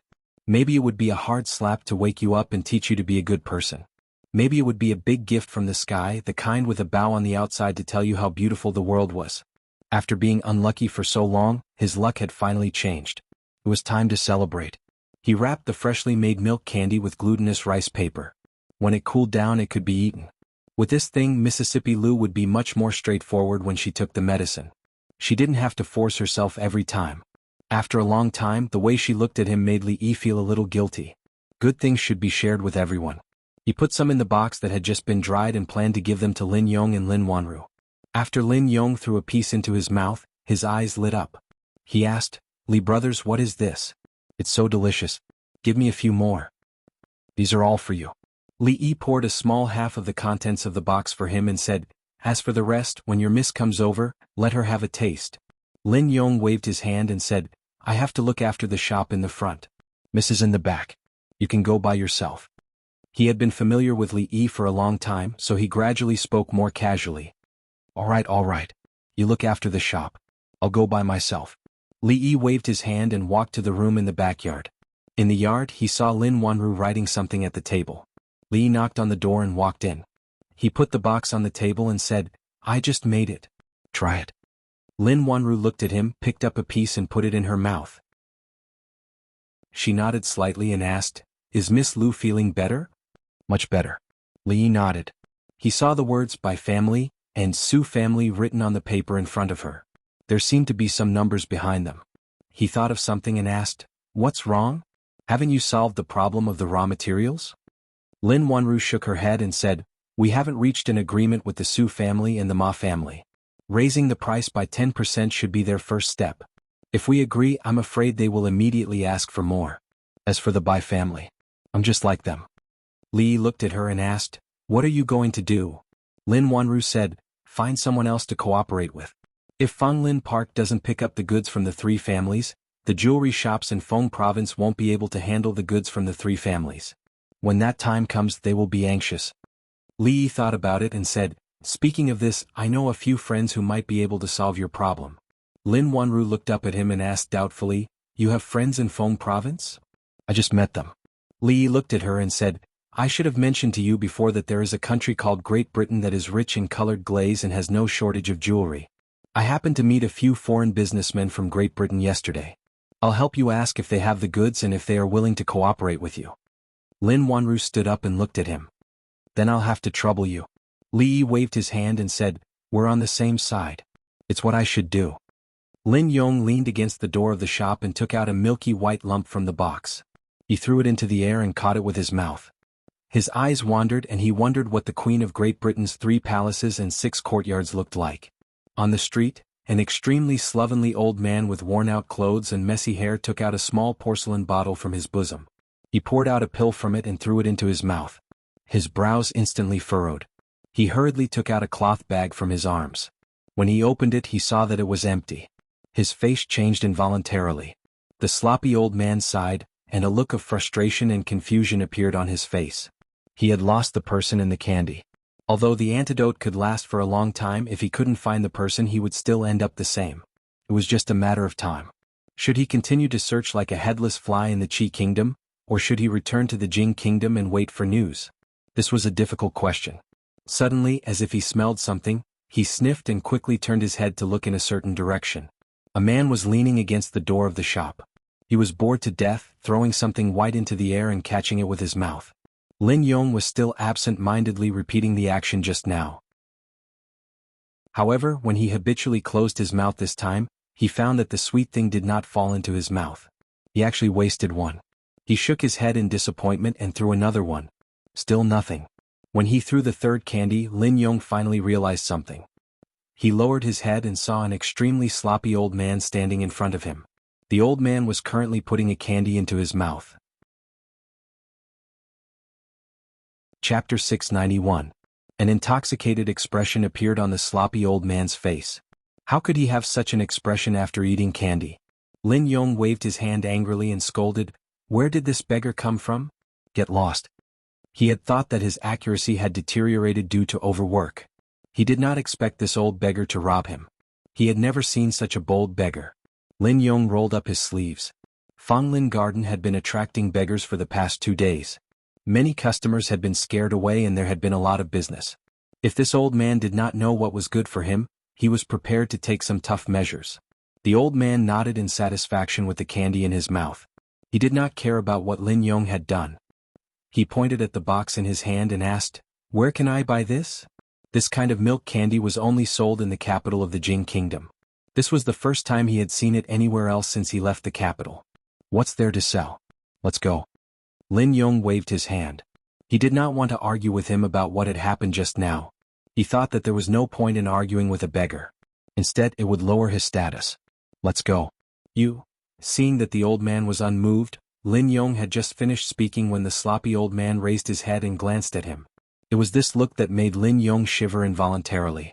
It was as if a basin of ice water had been poured over his head. He felt cold from head to toe. He could not say what he wanted to say no matter what. The old man looked at him and asked again, "Where can I buy this?" Lin Yong said subconsciously, "No, I don't sell it." The sloppy old man frowned. At this moment, a figure walked out of the shop. Li looked at Lin Yong and said, "If you have finished eating, you can go over there and get more. I made a lot this time. 2 people can't finish it." The sloppy old man raised his head and looked at the familiar yet strange young man who had walked out of the shop. His nose suddenly felt a little sour. Suffering from the strange poison, trekking over mountains and rivers, sprinting for thousands of miles, eating and sleeping in the open, experiencing countless hardships to arrive here step by step, and all these hardships had finally vanished into thin air at this moment. Li looked at the beggar with sparkling eyes and sighed. Everyone had their own way of living. There were high and mighty emperors, and there were beggars who lived at the bottom of society. Everyone had different worries. For the former, they might think about how to conquer cities and stabilize the country, but for the latter, they would be moved to tears just by eating a piece of candy. Being able to fill their stomachs and survive was probably their only pursuit. He took out a piece of silver and handed it over, saying, "Take it, go eat something." The old man combed his messy hair to the side and said in a trembling voice, "It's me." Lin Yong was stunned. He looked at Li Yi and then at the old beggar with a puzzled expression. Li Yi's hand was in midair. At that moment he felt like he had won the lottery. "I took this from home. It's Uncle Lin's clothes. Wear it first." Lin Yong took a piece of clothes and said, "Li brothers, you have such an old servant in your family. Why haven't I heard you mention it before?" Li Yi explained, "At that time we met mountain bandits and accidentally got separated. It's really fate that we can meet again here. It's not easy." Lin Yong put down the clothes and looked at the sloppy old man who was washing his face. He turned back and whispered, "I'll get something for him to eat." Just now, his eyes were green with hunger. "I'm scared just looking at him." Of course, a guru was terrifying. In such an era, he could even be called a nuclear weapon. His martial arts cultivation had already reached the peak. He could use his own momentum to make ordinary people or even ordinary masters directly collapse. Killing with a glance was nothing. The sloppy old man changed into a set of clean clothes and swept his gaze across the courtyard. The two people he was looking for were both there. He drank a mouthful of wine and casually threw a piece of candy into his mouth. He only felt that the heavy burden on his shoulders had been lifted in an instant. The task was completed. There was candy and wine. What more could he ask for in life? Li sat beside him and looked at him. He asked, "Why are you here?" "Someone asked me to come here. He asked me to bring you back unscathed." The sloppy old man looked at him and said, "You know, we people in Jianghu pay most attention to the word righteousness. Since I promised him I must do it." Li thought for a moment and asked again, "What's the situation in Shuzhou now?" "They still don't know that you have come to the Qi kingdom. They have been searching for you. I heard that the king of Shu has even offered a reward of 10,000 taels of silver, vowing to find you." The old man looked at him and asked, "Do you have a good relationship with the king of Shu?" Li waved his hand and said, "Just a little." The old man said, "Then let's go back immediately. When we reach Shuzhou we don't have to worry about the power of the Taoist nun." Ahem. Li coughed twice and said, "Don't worry. You have fought with the Taoist nun. Aren't you injured? Stay here and recuperate for a while. We will leave after resting for a while." The king of Shu was an idiot. If he had used this kind of perseverance on other things, he would have become the crown prince long ago. He would not have been sent to a remote place like Shuzhou. He weighed the pros and cons carefully. Although there was one more injured grandmaster, a grandmaster could not kill thousands of people. Given his friendship with the king of Shu, it would still be difficult for him to pass through Shuzhou and return safely. "My injury is not a problem. As long as I don't meet a grandmaster, I will be fine." The sloppy old man clapped his hands and said, "You should pack up first and set off early to avoid more trouble." Li stood up, looked at him and said, "You should recuperate first. What if your injury worsens? Your health is the most important. I will find a place for you in the inn next door. You can stay there first. This matter is settled." One could not be too selfish. It was not easy for the old man to travel thousands of miles. He had just had a chance to rest, but he had to torture him again. If he really did this, was he still human? The sloppy old man watched him walk out of the yard. The expression on his old face was a little stunned. After a while it became a little complicated. In Fanglin Garden, Lin Wanru put down her pen and looked at Li Yi and asked, "How do you plan to settle that old man?" Li Yi said, "Let him stay in the inn next door." It was not easy for the old man to come all the way here. "If there is any difficulty you can tell me." Lin Wanru nodded, looked up at him and asked, "The foreign merchants? I've already negotiated with them." Li smiled and said, "They are also in urgent need of money. They have a lot of jewelry which was brought from the Jing kingdom. I can provide them to you directly. The price is negotiable." Lin Wanru thought for a while and said, "If the jewelry has been shaped, I'm afraid the price will not be low." Li waved his hand and said, "You don't have to worry about that. I heard from these foreign merchants that their former shopkeeper owed hundreds of thousands of taels of silver for eating, drinking, whoring, and gambling. He ran away with his sister-in-law and didn't even pay them their wages. They were forced to take these jewels and sell them cheaply. The original price of 1,000 taels of silver can now be bought for 300 taels of silver. The price won't be too high and even your labor fees will be saved." "Really?" Lin Wanru raised her head and her beautiful eyes lit up. "Really?" Li nodded. If those goods were converted into taels of silver, it would be inconvenient to carry them. Silver notes could only be exchanged in the Qi kingdom. If they wanted to go back, these things would be a burden. So he simply did her a favor. Chapter 692. If that's true, that would be great. Lin Wanru shook her head and said, "It's just that he actually eloped with his wife's sister. That shopkeeper's character is too despicable. It's best not to make wild guesses if you don't know the truth." Li shook his head and said, "Maybe he had no other choice, or maybe he was just wronged or misunderstood." Lin Wanru waved her hand and said, "Heartless men are not worth discussing.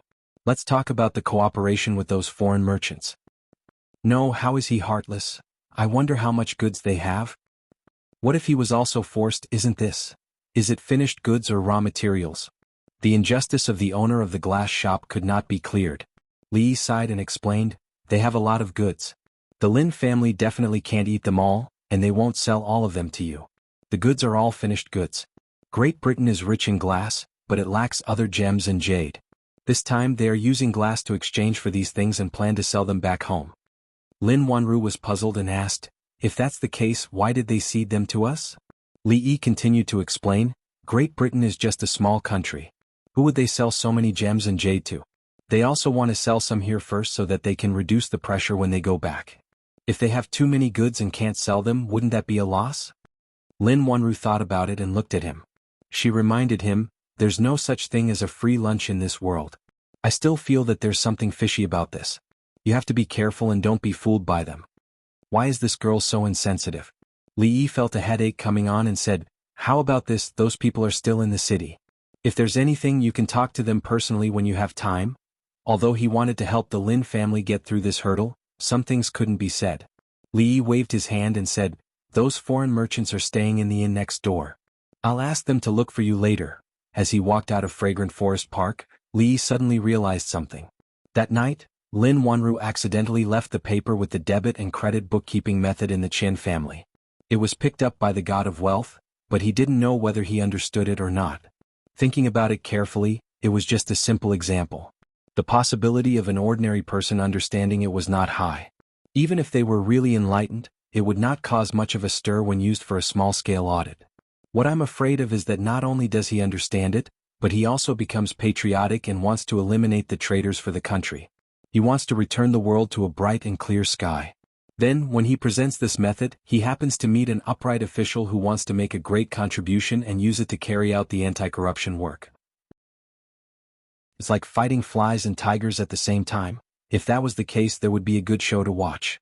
Although this possibility was indeed pitifully small, if any part of it was missing, it would not have the desired effect. However, there was no show to watch. He wasn't so bored that he had to harm the third prince, Zhao Yi. After all, the third prince had treated him well. If it wasn't for the jade pendant, Mississippi Lu's body would not have recovered so well. If one did too many ungrateful things, there would be retribution. What a pity. Li Yi sighed and walked out of the door of the shop. Today was an extremely ordinary day for the people of Feng Province. Most people were busy making a living as usual. However, some officials in the city could not help but be on tenterhooks. This time, the eldest prince personally led many imperial censors and 500 personal guards to inspect the area on behalf of the emperor. Every time they arrived at a place, they would stay for a few days to listen to the public opinion and inspect the local officials. They had the power to dismiss officials below the 6th rank. If the officials above the 6th rank had committed a serious crime, they could be detained and brought back to the capital. Feng Province was the third prince's fief. Everyone knew about the relationship between the eldest prince and the third prince. This was a once-in-a-lifetime opportunity. The eldest prince would certainly not let it go easily. The officials of Feng Province had to pray for their own good fortune. Have you all figured out the method? The eldest prince, Zhao Zheng, looked at the imperial censors in a temporary guest house in Feng Province and asked. The imperial censors replied in unison, Your Highness, we have figured it out. Zhao Zheng nodded and said, This time, we have been ordered by His Majesty to supervise the prefectures. We must act in accordance with the law. We must not disappoint His Majesty and the people of Deqi. Go. Everyone complied. As they walked out of the guest house, they saw more than 10 figures in front of them. An official who was walking in front of them cupped his fists and said, I have been ordered by the third prince to assist you. Sirs, please. The imperial censors looked at each other and did not know what to do. Suddenly, the eldest prince's voice was heard from behind. Speaking of which, the third imperial brother's people are indeed more familiar with Feng Province. Zhao Zheng walked out and said with a smile, Remember to thank the third imperial brother for me when you go back. After everyone had left, an accompanying official came forward and said with a frown, Your Highness, the third imperial brother clearly does not trust you. Zhao Zheng waved his hand and said, Since he is worried, let those people follow. I am only acting on orders. It is good that the officials of Feng Province are safe. If something happens, I believe the third imperial brother will not protect them. Otherwise, he smiled and waved his hand saying, Let's go and have a look. I am also very curious about what is so special about Feng Province. In the central pavilion in the back garden of King Feng's mansion, the middle-aged man held a black chess piece in his hand. After thinking for a long time, he placed it on the chessboard. He looked up at the young man opposite him and said, They should have left by now. Zhao Yi held the white chess piece and quickly placed it on a spot. He casually asked, Who in the capital will be unhappy this time? The middle-aged man picked up another black chess piece, but was not in a hurry to place it down. After thinking for a while, he said, "The accounts of the mansion have already been thoroughly checked overnight. There are indeed some loopholes in some places. The one in question is the nephew of the Minister of Revenue." Zhao Yi sighed softly and said, "If I remember correctly, Minister Zhou of the Ministry of Revenue has no children. He only has this nephew. When he came to Feng Province, he asked I to take care of him. I plan to transfer him back to the capital in the future. This time I am afraid that I will have to break my promise." "Your Highness, there is no need to be like this." The middle-aged man placed a chess piece down and said, "He can only blame himself for being too greedy. The amount of money he has embezzled is too large. Presumably, the supervising imperial censors will not let it go so easily. Speaking of which, it is my fault as the provincial governor. Tomorrow I will send a memorial to the capital. If it wasn't for the great prince, I'm afraid there would have been even more serious losses. I must put in a good word for the great prince in front of his majesty." Zhao Yi placed a white chess piece down and said with a smile, "I'm afraid the Yamen is in a mess right now. You, the provincial governor, are playing chess with I. You should go back quickly. How about we end this game here?" The middle-aged man looked at the chessboard and shook his head. He smiled bitterly and said, "Thank you, Your Highness. If we continue, I will immediately lose." He stood up, cupped his hands in a salute and said, "I will take my leave." At the same time that the middle-aged man walked out of the mansion, an imperial censor came out of the Feng Prefecture Yamen. With a serious expression, he read out a few names and waved his hand at the soldiers behind him. "Take them all away." A few of the officials who were standing in a row immediately broke out in a cold sweat. Their faces were ashen. One of them could not help but be frightened and collapsed on the ground. The rest of the people looked at each other and could not hide the shock on their faces. The imperial censors sent by the imperial court this time were completely different from before. They were able to find these people so easily and decisively without any sloppiness. On the second day of his arrival in Feng Province, the great prince had already expressed his attitude. Seeing their colleagues who had been joking with them in the morning, being taken away at this moment, and some of them might not even be able to see them again in the future, everyone had different expressions on their faces. Their hearts were extremely complicated. His Excellency has been taken away. Quickly send a letter to the capital. It is said that the first prince has a wonderful method that can make all the corrupt officials have nowhere to hide. We need to be vigilant about this. We have to report this to His Excellency quickly. This is extremely urgent. Immediately send this letter to the capital and remind them to be more careful." Li Yi walked out of the courtyard and saw a large group of soldiers escorting a few people on the street. He could not help but sigh and said softly, "The security in Feng Prefecture is really not good." Chapter 693. How's the talk with them? Li Yi stood at the door of the room and asked Lin Wanru. "It's been settled." Lin Wanru nodded and looked at him. "They'll deliver the goods today. They said that if they come to the Qi Kingdom again in the future, they'll also look for the Lin family to cooperate." There was still a trace of doubt on her face. The Lin family needed to pay a very small price to cooperate with these foreign merchants. It was almost a business that was profitable without any loss.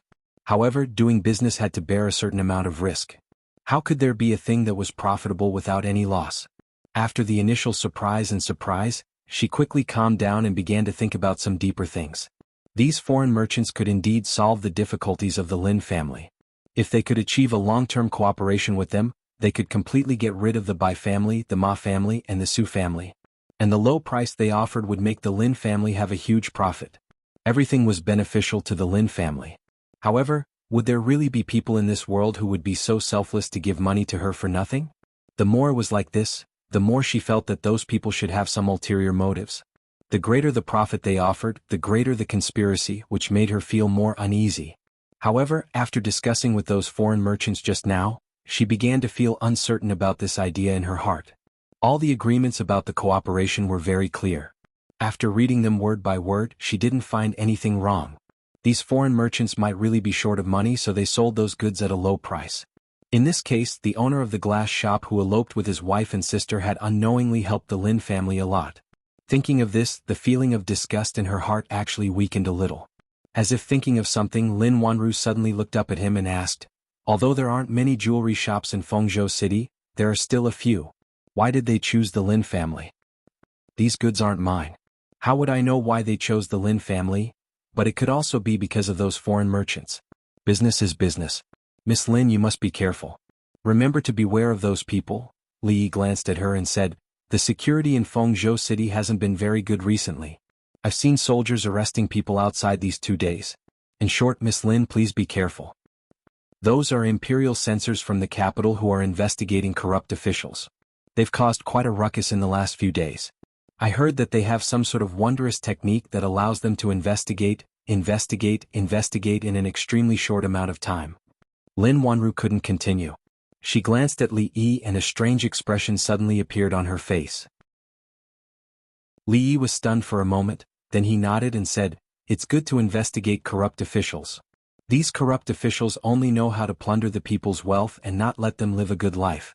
They should have been investigated long ago. Lin Wanru looked at him in a daze and whispered, is it that night? Hey, what night? Girls should pay attention to what you say. It's not good to be heard by others. I don't know what you're talking about. Li Yi waved his hand and turned to leave. I have to go back to cook. See you later, Miss Lin. Lin Wanru stood in the same place and flipped through the account books on the table. Her face was filled with doubt, confusion, and all kinds of mixed emotions. When she finally raised her head and looked out of the door, there was no one there. No one could escape. What was to come would come. Maybe all of this was destined. Li Yi hummed a lively tune as he walked into the courtyard. Out of habit, he raised his head to take a look. The window of one of the rooms on the upper floor of the inn was open. That was where the old man surnamed Su was temporarily staying. Grandmaster Li Yi had seen several of them, including Rui Oldman Chang, Taoist nun, second granduncle, and the monster Su upstairs. He always thought that grandmasters should have a sage-like appearance. They could destroy strong enemies with a wave of their hands, and then they could leave with a wave of their sleeves, leaving nothing behind. It was the first time he saw a grandmaster who ate white rabbit creamy candies as if they were rice.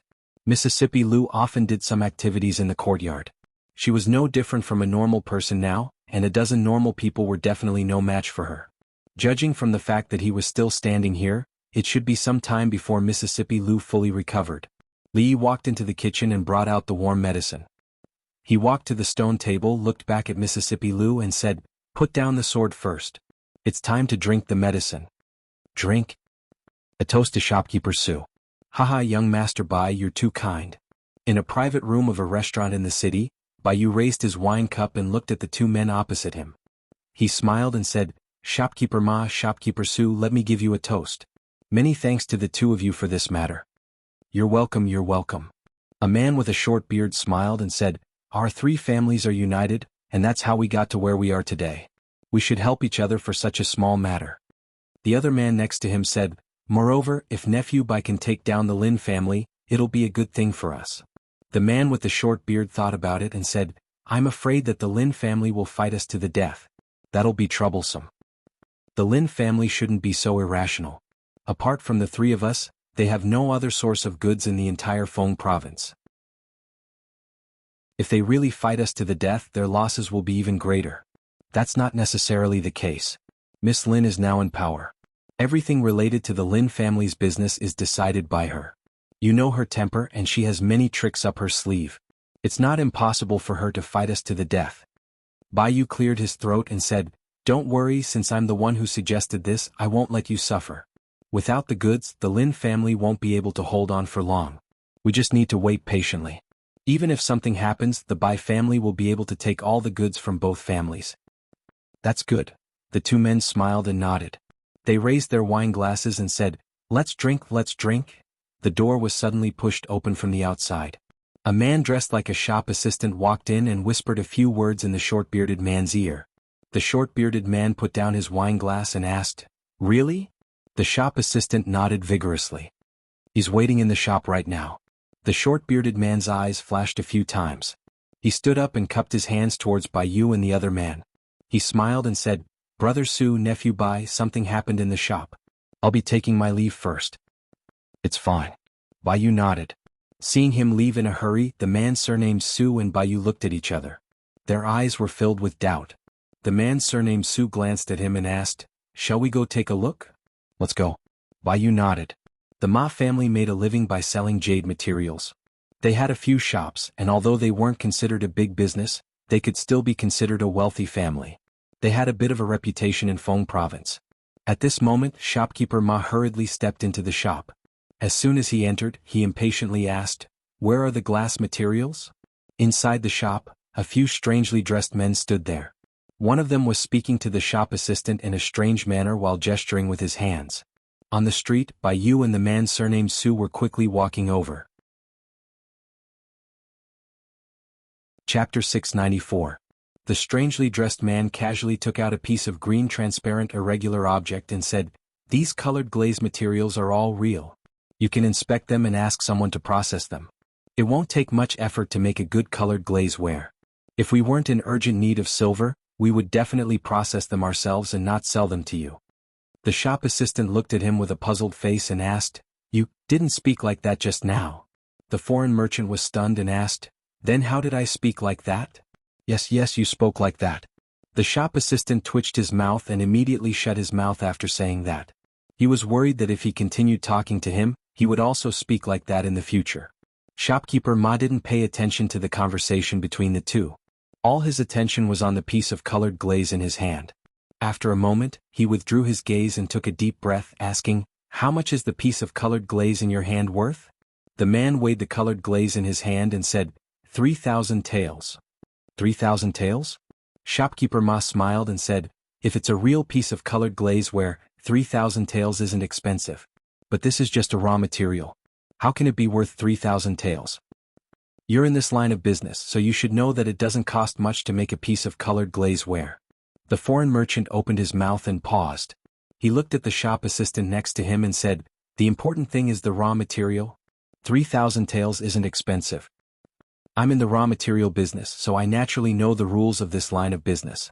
Boss Ma smiled and said, "It's risky to carve the raw materials into jewelry. How about 2,000 taels of silver? We have a lot of colored glaze and wanted to find someone who is worth cooperating with." The man shook his head, took the colored glaze in his hand and turned to leave. When he walked to the door, he turned back and said, "Since you're not sincere, we'll find someone else." At the door, a middle-aged man stopped him and said with a smile, Wait. Our Su family is also in this line of business. 3,000 taels it is. The price is negotiable. Can I have a look at this piece of colored glaze first?" Shopkeeper Ma quickly walked out and happened to see the middle-aged man holding the piece of glass and looking it up and down. His heart sank and he immediately stepped forward and said, "Brother Su, how could you do something like stealing business? Don't you know the rules?" The man looked up at him and said with a smile, "Brother Ma, what are you talking about? This is obviously a business that you don't want to do. Don't tell me you don't want others to do it? What business do you mean I won't do? Aren't I discussing it now?" Shopkeeper Ma walked over with a face full of smiles as he stopped in front of the foreign merchant and said, Come. Brother, I was in the wrong just now. Come in and have a cup of tea, we can talk about it slowly." The man surnamed Su said, "All right, I'm thirsty.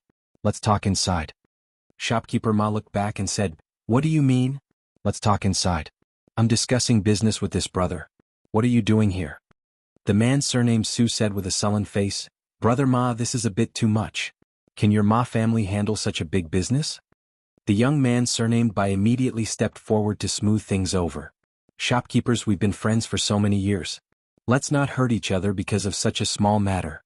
Shopkeeper Su, Shopkeeper Ma accepted this business first. Why don't we let them talk first? There must be some rules, right?" After saying that, he looked at the foreign merchant and asked, "You just said that you have a lot of glass? This damn Su family and Ma family. We've been working together for so many years. How can they raise the price just like that? What a despicable person." In the courtyard, Lin Yong was squatting on the ground, snorting as he ate the noodles and complained angrily. Li Yi used a small fan to fan the fire while brewing the medicine for Lady Lu. Merchants only pursue profit. Don't take friendship seriously. Money is their true friend. Don't think that the three of them are in the same boat now. If there is a conflict of interest, they will turn hostile faster than anyone else, said Li Yi casually as he used a small fan to fan the fire while brewing medicine for Lady Lu. Lin Yong interrupted, "My lady is not like that." All right, I know your lady is a good person. Kindness will be rewarded. It's not that she won't repay her kindness, but it's not time yet." Li Yi added more firewood to the pot and said, "You don't have to be too angry. No matter what you do, you have to have a bottom line. Otherwise you'll suffer retribution.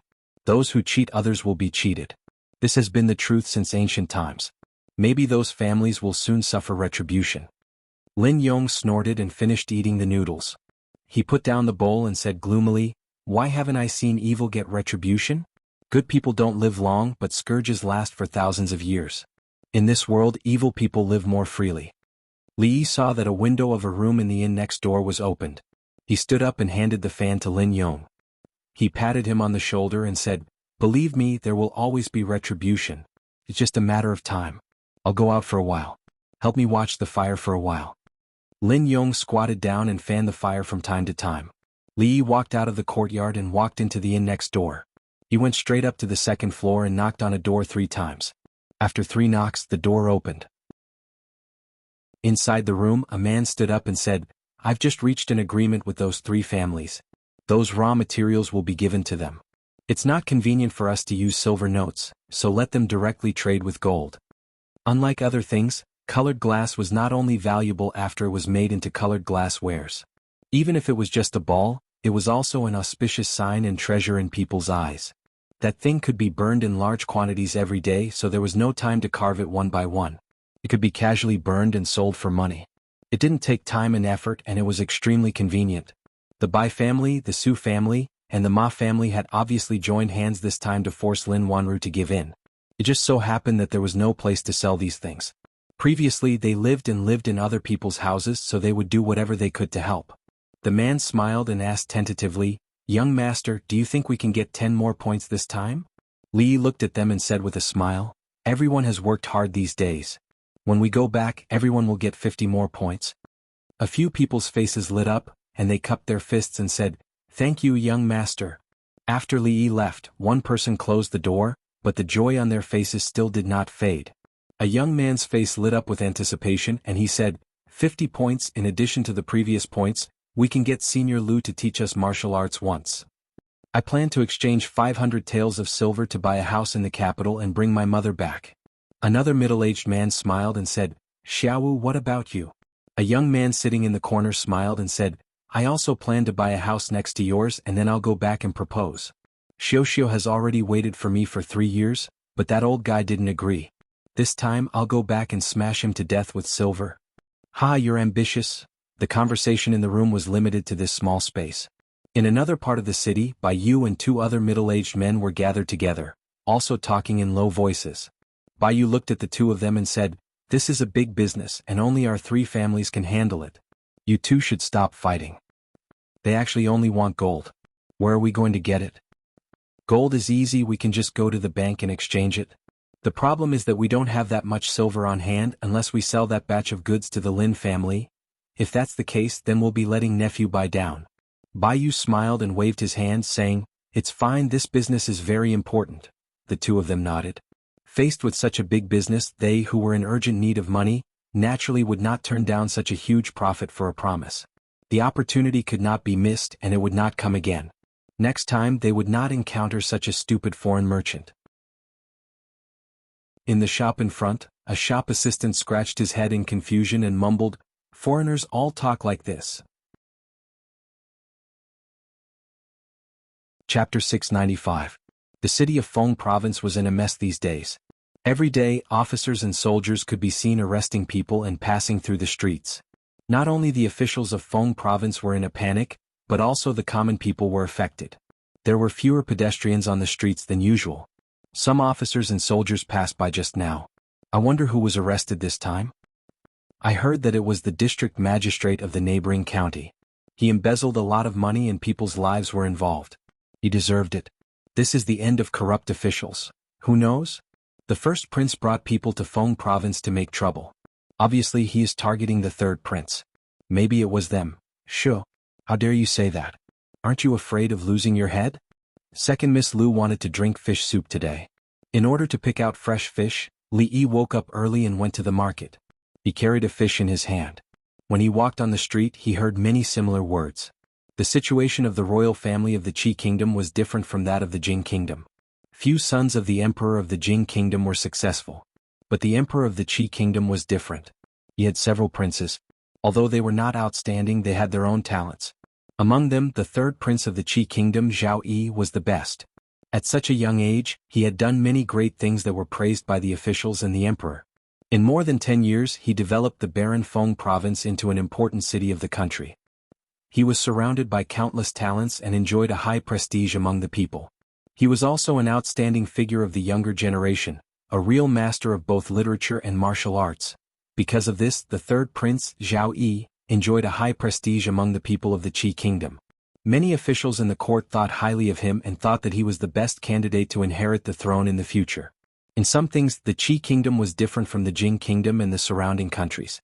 Nominally, the eldest son of the legal wife inherited the throne. But since the establishment of the Qi kingdom, there were not many princes who really inherited the throne. Because the eldest son of the legal wife was incompetent, he was replaced by a more outstanding prince. Such things happened frequently in the history of the Qi kingdom. Even the officials and citizens of the Qi kingdom had formed a mindset of, if you can do it, you can do it. If you can't, there's someone else. Not to mention that he was only the eldest son of the legitimate wife for the time being. Even if he had already become the crown prince, they would not be able to relax until the last moment of the former emperor's life. The first prince of the Qi kingdom must be feeling a lot of pressure, especially when he had a younger brother who was more outstanding than him in every aspect and was even more handsome than him. That was why he had worked so hard this time. In just a few days, the storm had spread from Fengzhou city to the surrounding counties, and even to further places. In any case, the surrounding prefectures could be considered as the third prince's sphere of influence. He would rather kill the wrong person than let him go. Over the past few days, Li Yi had learned quite a lot about the Qi kingdom. To a certain extent, the first prince of the Qi kingdom was also a pitiful person. If he had been born in the Jing kingdom, he would not have needed to compete with so many people. The throne would have been easy and stable. As long as he was not like the king of Shu, who was determined to seek death from the capital city to Shuzhou, he would have inherited the throne without any suspense. It would have been better if he had stayed in the capital and enjoyed a comfortable life. He would not have been like what he was doing now, running all over the country with a group of imperial censors just to increase his chances of seizing power. If he was not careful, he might even offend a lot of people. Why bother? Li Yi sighed and picked up the fish to have a look. It was still alive. If it was dead, the soup would not be fresh. When he walked to the gate of Fanglin Garden, Lin Yong walked in from outside. When he saw him, he was startled and immediately walked up to him. He said, "Just in time. Miss wants to see you. Come in with me."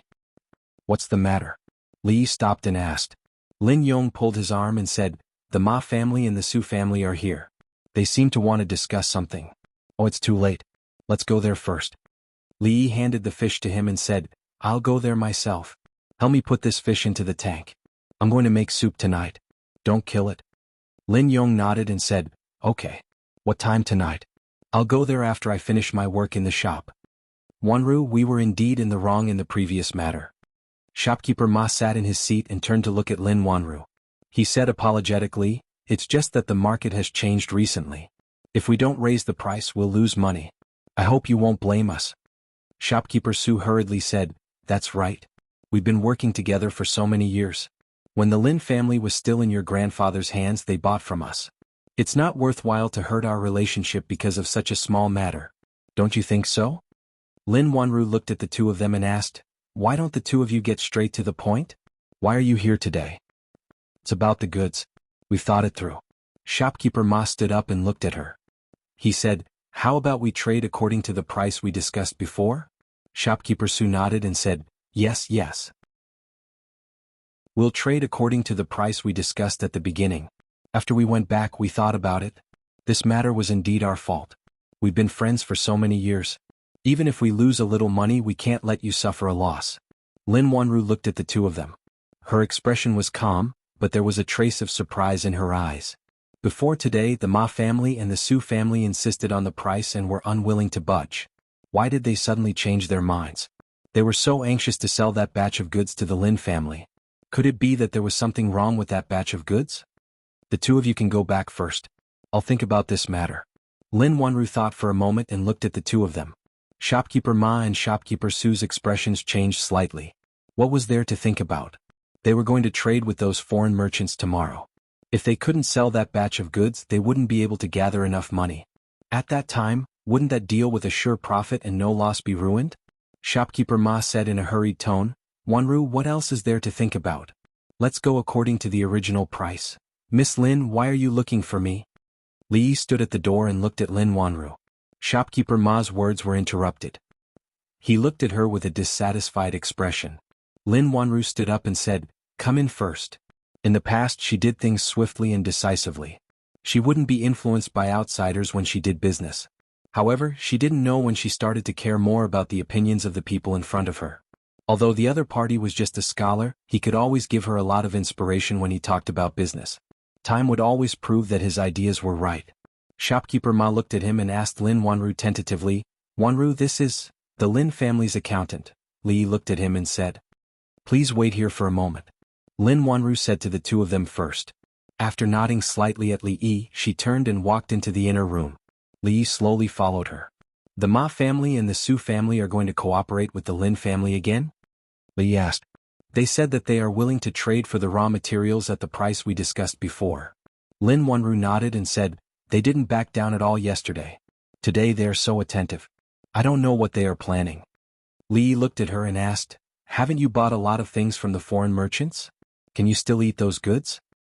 "It's a bit difficult."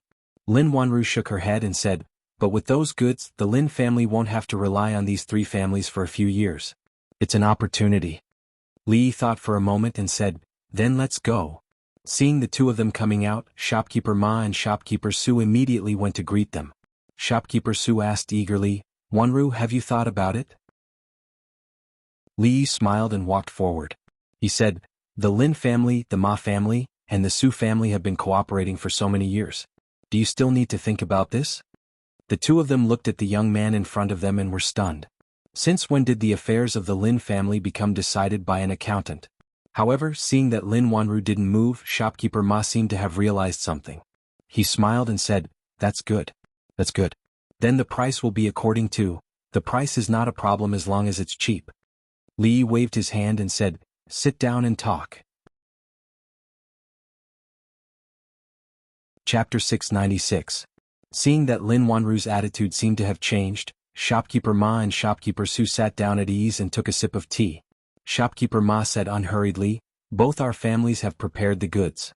May I know when the Lin family will pick them up?" "There's no rush." Li picked up his teacup and took a sip. "Before that, there's one more thing I need to make clear to the two of you."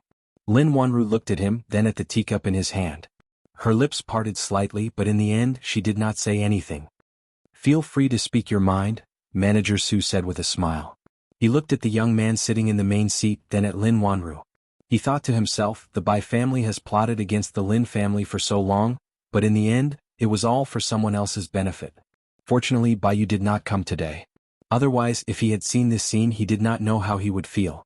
Li looked at them and said, "A few days ago you unilaterally raised the price," Shopkeeper Ma said anxiously. "That's all in the past."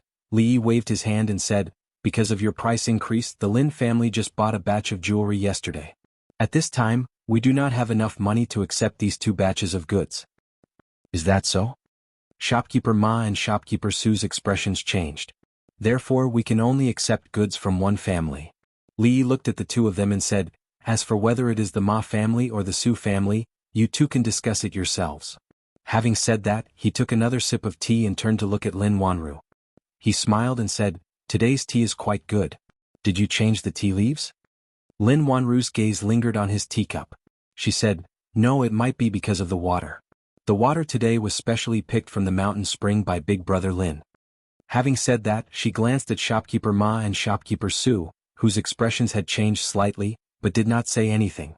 The price of the jewelry bought from the foreign merchants was low. Although it was not a small amount, the Lin family did not have to worry about it. If they really wanted to accept the goods from the Ma and Su families, they would only be a little nervous. He glanced at Li Yi again and he more or less understood the meaning of Li Yi's words. One family? Shopkeeper Ma's expression changed slightly. He did not expect that the Lin family had already found a new partner. If he could only accept goods from one family, then the goods from the other family would have to remain in his hands. The reason why they had unscrupulously raised the price before was that this line of business had already been established in Fengzhou. The Lin family could only get their goods from these two stores. It was the same for them. Those big stores had their own channels. Without the Lin family, no one could buy their goods. It was not certain whether the goods could be sold in the future.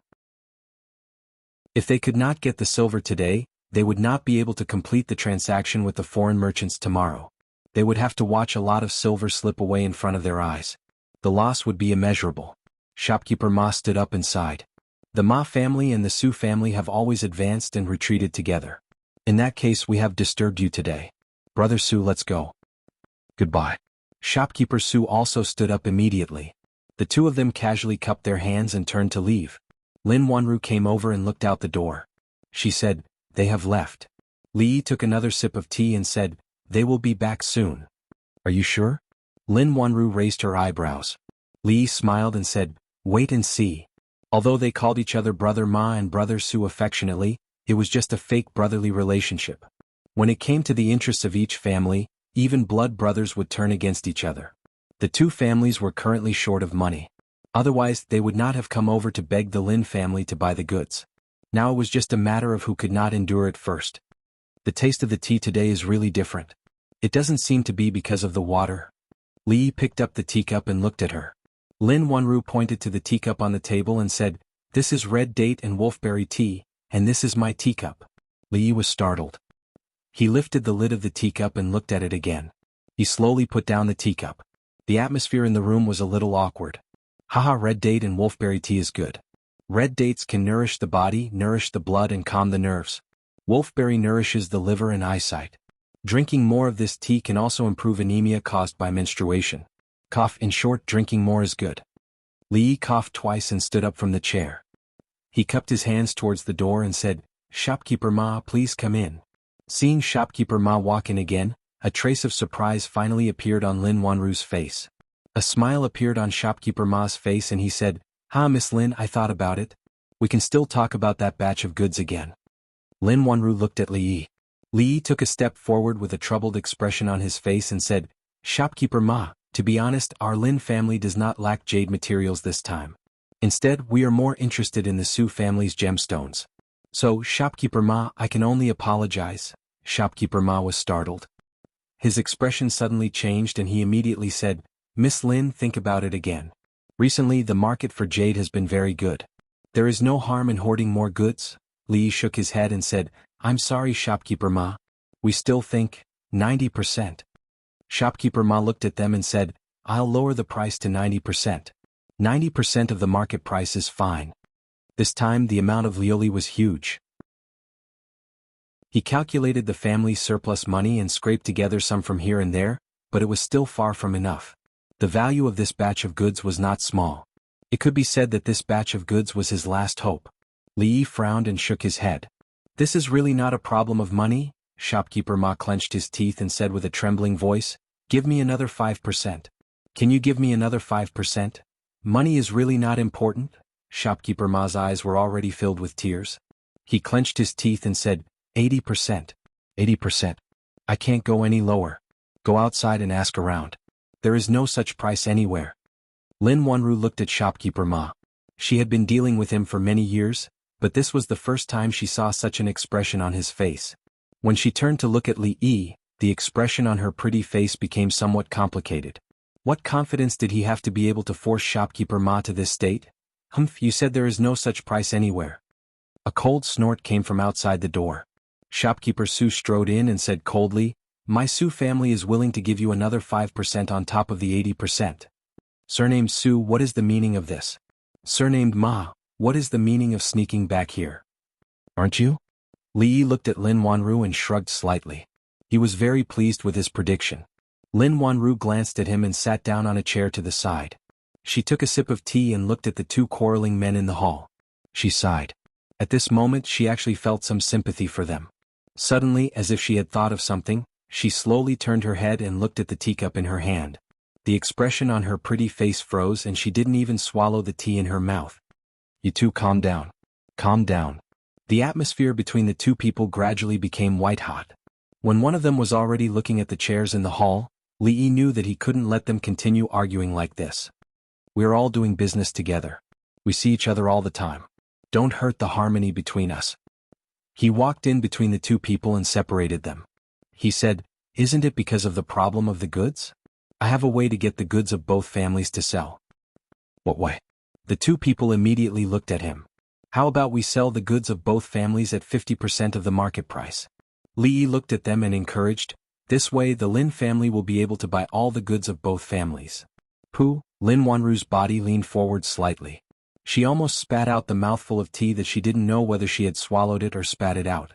When she saw Li Yi looking at her, she awkwardly covered her face with her sleeves and secretly wiped away the water at the corner of her mouth. When she raised her head, the expression on her face froze. She had finally swallowed that mouthful of tea in a panic. At this time, shopkeeper Ma and shopkeeper Su finally recovered from the shock of that sentence. 50%? Why don't you just rob a bank? Shopkeeper Ma was the first to jump up and down. Shopkeeper Su quickly said, do you know what you are saying? 50%? How are we going to make a profit? Our Lin family is also in this business. Li Yi looked at the two of them and said, everyone knows how much profit there is in this business. You can still make a profit from 50%. As humans, don't be too greedy, that's for you. Shopkeeper Ma looked at him and said angrily, Brother Su, let's go. Shopkeeper Su's expression changed. He clenched his fists in his sleeves and finally relaxed them. He closed his eyes and said slowly, Brother Ma, you go back first. I want to have a good talk with this greedy young man. Chapter 697. Shopkeeper Ma stood rooted to the ground and looked at Shopkeeper Su in astonishment. You'll do it even if it's 50%? Shopkeeper Su stared into his eyes as if he could see through his thoughts. Are you not going to do it? Shopkeeper Ma's expression became a little unnatural after being seen through. He said in a low voice, 50%? I won't be earning much, it doesn't matter. Even if we can't do business, we can still be friends. Seeing Lin Yong looking around outside, Li Yi waved at him and said, Brother Lin, come and send Shopkeeper Ma off. Shopkeeper Ma clenched his fists and loosened them. A dry smile quickly appeared on his face as he said, don't worry. Everything can be discussed. Without the Lin family, this batch of goods could not be disposed of in a short period of time. The business with the foreign merchants would also be ruined. That young man was right. If they sold the goods at half price, they would not suffer a loss.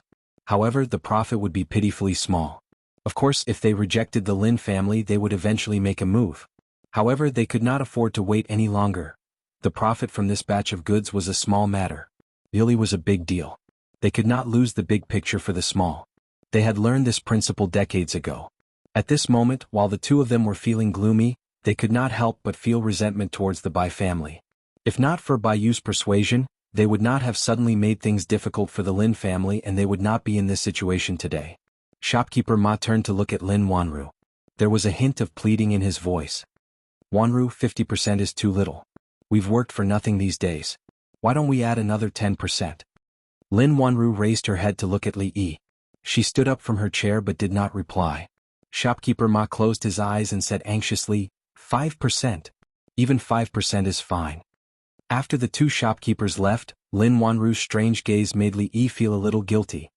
He looked away and said, You don't know, but I'm actually very good at bargaining. Lin Wanru finally opened her mouth and asked, Why did they still agree when we lowered the price to such a low level? Li shook his head and said, How would I know? Maybe they found their conscience and felt guilty to the Lin family, so they wanted to make up for it and seek peace of mind. I heard that some people have some special hobbies. The more they lose in business, the more peace of mind they feel. The way Lin Wanru looked at him now was completely different from before. The final transaction price with the Ma family and the Su family was 55% of the market price, which was already an incredibly low price, exactly half of the price they offered 2 days ago. This was simply unimaginable in the past. Could even be said that the Lin family got a bargain for nothing. Lin Wanru looked at Li Yi again. It seemed that since he came here, the opportunities for the Lin family to get a bargain for nothing had increased.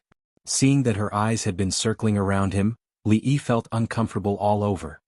He stood up and said, If there's nothing else, I'll leave first. There's still a fish to deal with at home. Lin Wanru finally withdrew her gaze, stood up and said, Thank you for today's matter. It's just helping to haggle. It's a small matter. I'm leaving.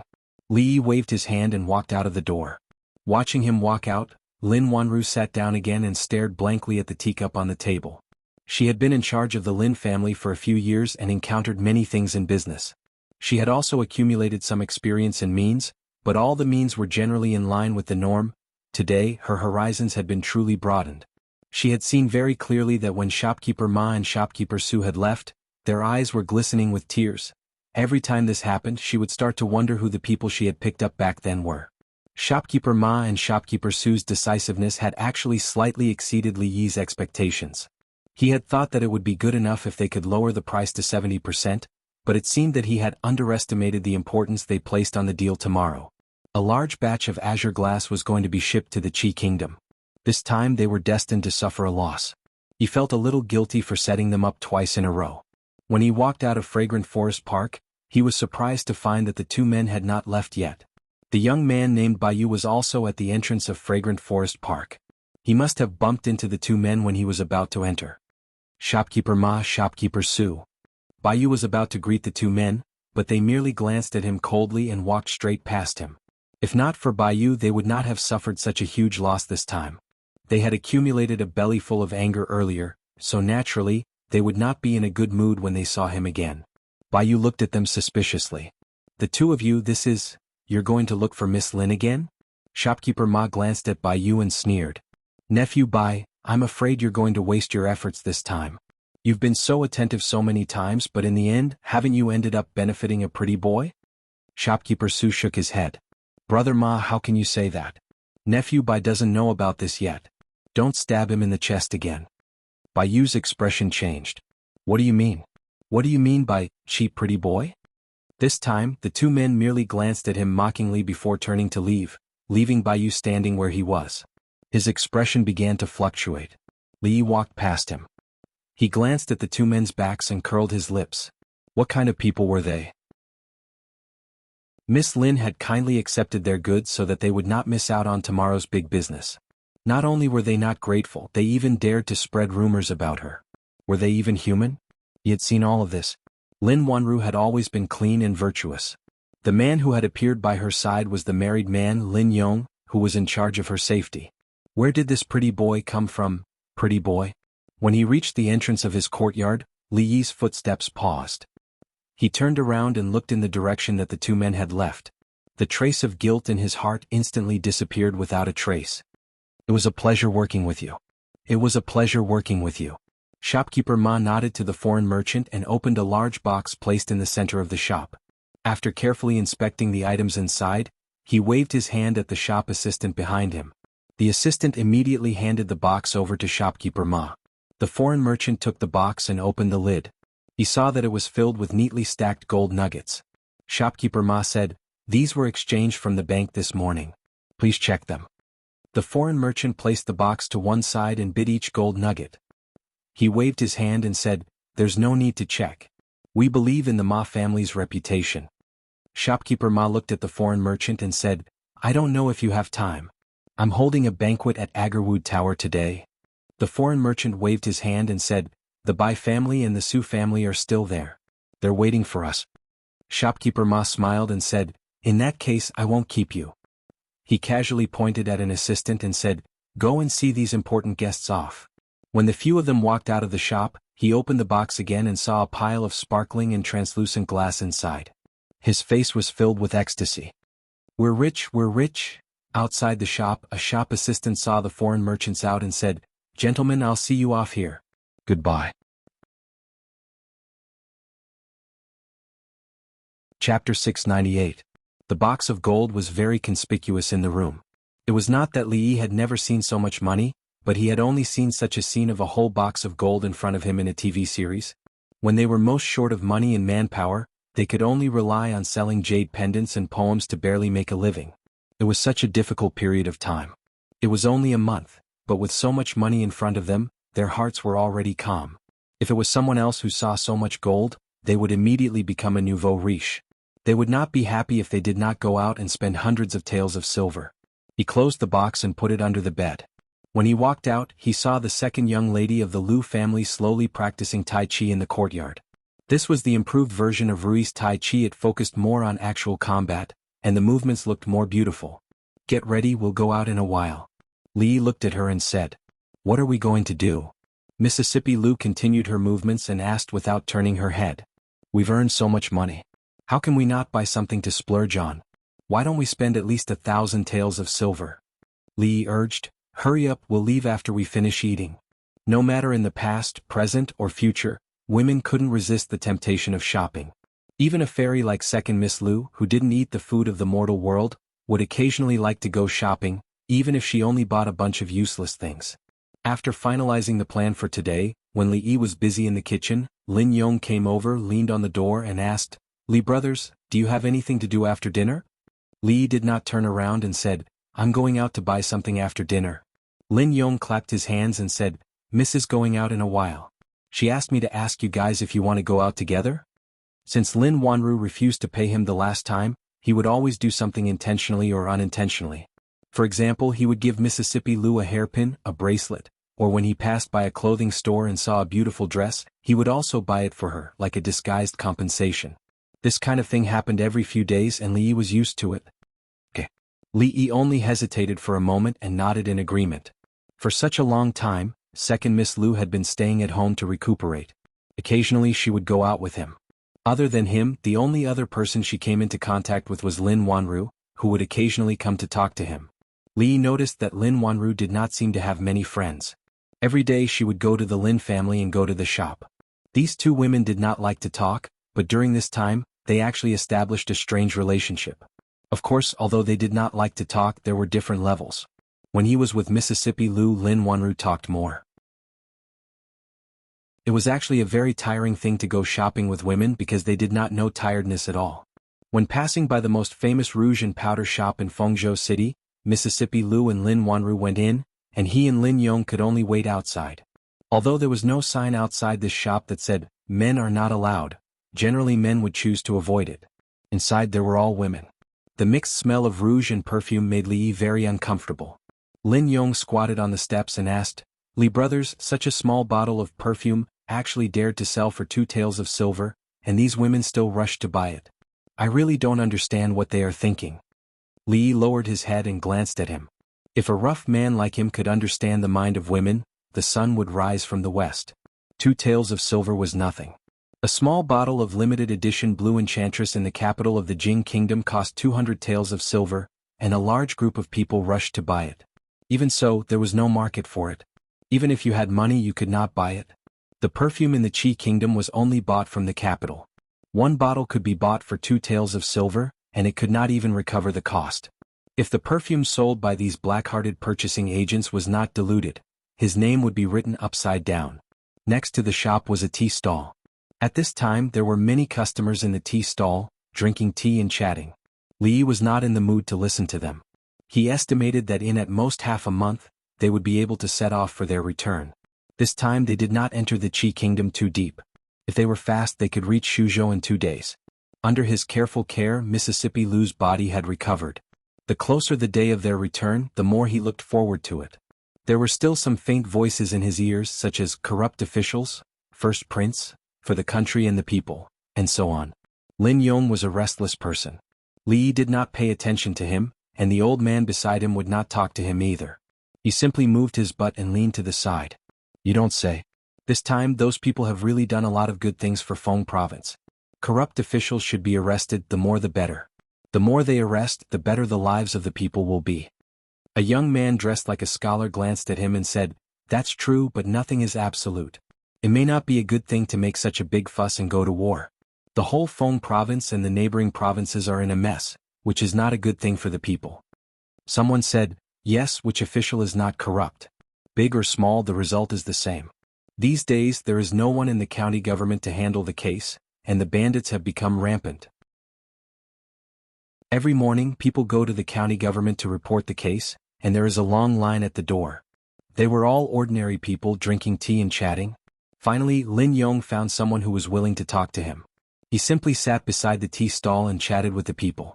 Li Yi leaned against a pillar, thinking about whether Rui would give birth to a boy or a girl, and what name he should give to the boy and what name he should give to the girl. Suddenly he heard a voice. "Young master, what do you think about the first prince's investigation of the corrupt officials in Feng Province?" He turned around and saw an old man with gray hair standing up beside the tea stall. The old man looked at him and said with a smile. Li Yi looked at him from head to toe and shook his head slightly. He was holding a small book in his hand, which was probably a record of all kinds of rumors he had heard from the people of Feng Province. The thin bamboo tube at his waist should be filled with writing brushes. Looking at his extremely familiar appearance, he could catch anyone on the street and ask them about their opinions on the current affairs of the court. The censors of the Jing Kingdom and the Qi Kingdom were all the same. They had a few new tricks up their sleeves. The way they handled things was also simple and crude. Even if they were a little tactful, it would not be easy for people to guess their identity. One could not speak carelessly in front of the imperial censors. These people were all hearsay memorials, which meant that as long as they heard some news, no matter whether it was true or false, they could openly talk about it. If Li Yi said that the third prince of the Qi Kingdom, Zhao Yi, and the sage of poetry, Zhao Xiuwen, had some kind of shady deal for a long time and it was heard by one of the censors, it would not take long before everyone knew that the two of them liked men. They did not have to take responsibility for their words. This was the privilege of the censors. How else can I look at it? I'm standing in front of my house.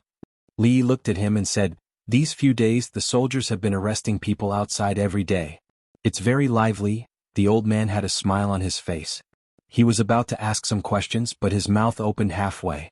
He did not know what he wanted to ask. Chapter 699. I'm asking for your opinion on this matter, not where you stand, nor am I asking if you're enjoying the commotion. Zheng Yuanliang had been assigned to the Imperial Censorate a few years ago to oversee the military, economy, and production in Feng Province and neighboring provinces. He would report to the capital every 6 months. Feng Province was governed by the third prince. The people lived in peace and the politics were clean. Although there were occasional crimes committed, they were almost negligible. These crimes were unavoidable even in the capital. Other than assigning the censors to various places, the Imperial Censorate would also conduct a large-scale operation every year. They would send out a large number of censors to patrol the provinces and counties. They were responsible for investigating and impeaching officials. This large-scale operation by the Imperial Censorate was normal, but it was also abnormal. This was because there had never been a time when so many officials had failed in the examination of any province. The severity of the examination was so severe that even the censor, who could not bear to offend anyone, could not stand it. Because of this matter, Feng Province and the neighboring provinces were in a state of chaos. The officials were in a state of panic, and they were not in the mood for official business. Naturally, there would be some chaos among the people. This made him wonder if the first prince was using this opportunity to take revenge on a personal grudge and deliberately drag Feng Province into this mess. Based on his relationship with the third prince and his position, it was not strange at all that he would do such a thing. If this was really the case, he could not just stand by and watch. Of course, before that, he had to fully understand the public opinion. He had almost walked through the entire street, and everything was going smoothly until he met this young man who interrupted his train of thought. Opinion? Li looked at him and said, "I'm just a commoner. How dare I discuss the affairs of the state?" Zheng Yuanliang frowned and looked at him. The affairs of the state are closely related to everyone. Whether you're in the court or in the marketplace, what's the difference? As an ordinary citizen of the Qi Kingdom, I'm just asking for your opinion on this matter. Ordinary citizen? Don't joke around. How can an official be the same as an ordinary citizen? Li looked left and right, then looked at him and asked, "Where are your people hiding? Are you going to arrest me as soon as I speak? Let me tell you, I won't fall for such a clumsy trap." The censor stared blankly at the young man in front of him. He opened his mouth but was speechless. After a long time he spoke again. The government has to act according to the law when arresting people. When have they ever used such a ridiculous reason? If that's the case, then I'd like to ask you, which government office is so bold? This official? Li looked at him with an expression as if he had expected this to be the case. And you said you're not an official. The old man silently retreated to the side of the tea stall and didn't say another word. Li leaned back against the pillar and shook his head. He had already thought of a satisfactory name, but after being disturbed by the old man, he couldn't think of it. Brother Lin Yong, come in quickly." At some point, the voice of Lin Wanru's maidservant came from inside the shop. Lin Yong, who was sitting next to the tea stall, turned his head. After a moment of shock, a surprised expression appeared on his face. He asked, "Was Xiu calling me just now?" As soon as he finished speaking, the young maidservant's voice suddenly became shrill. "What do you want?" She was the one who made the first move. Lin Yong's expression changed. He jumped up from his seat and immediately rushed into the shop. Li looked at him in surprise and followed him in. Inside the shop, a few men surrounded Mississippi Liu and Lin Wanru. On the ground, a slightly good-looking woman sat on the ground in a very indecent position. At this moment she was hugging the thigh of another young man and complaining. "Young master, they bullied me. You have to stand up for me." The young man patted the woman's hand and helped her up. He said, "Don't cry. Don't worry, I will stand up for you." Lin Yong rushed to Lin Wanru's side and asked, "Miss, what happened? Are you all right?" Lin Wanru looked back at Mississippi Lu and just shook her head slightly. The maidservant named Xiao said hurriedly, "Just now Miss had already bought that perfume. That lady said she saw it first and insisted that Miss give it to her. Miss only said a few words to her and she wanted to slap Mississippi. Then Miss Lu grabbed her wrist and gently shook it. She sat on the ground by herself. At this time, the young man came over and looked at Mississippi Lu. After a moment of shock, he said slowly, "Let's not talk about who saw the perfume first. I'm afraid it's a bit too much for this lady to hit someone without saying a word." Xiao said unhappily, "It was you who started it." Lin Wanru patted her on the shoulder and walked out. She looked at the young man and said, "We are very sorry about what happened to this lady. However, everyone in the shop saw clearly that it was the lady who started it. Even if we report this to the authorities, we are still in the right. Why don't we each take a step back and let this matter end here? What do you think?" The young man looked at her face for a long time and then looked at the other woman behind her. He suddenly smiled and said, "Miss, you are really reasonable. This is a small matter. It's not good to make a big deal out of it. We were also in the wrong just now. Let me buy this bottle of perfume as an apology, okay? By the way, I still don't know your name." The woman behind the young man had a smug look on her face. Suddenly things took a turn. Mr. Dujin, who had promised to stand up for him, suddenly changed his mind. Not only did he not intend to pursue the matter, but he also wanted to give the perfume that he liked to that woman. "Mister?" She pulled the young man's shoulder. The young man turned his head and looked at her coldly. The woman felt as if a bucket of cold water had been poured over her head. She could no longer say anything. "I appreciate Mr. Dujin's kindness." Lin Wanru took a step back and looked at Mississippi Lu. She said, "Let's go." "Miss, please wait." The young man took a step forward and reached out his hand to stop them. However, his shoulder was pressed against by someone's palm. Li Yi used his other hand to point at the woman with heavy makeup who was standing there in a daze. He said, "Your lady is over there." "Who are you?" The young man frowned and asked. Li Yi tilted his head and looked at Mississippi Lu and Lin Wanru. He then turned his head to look at the young man and asked, "What do you think?" The young man was stunned for a moment. He seemed to have thought of something and a look of pity appeared on his face. "What a pity?" The expression on his face became one of disgust.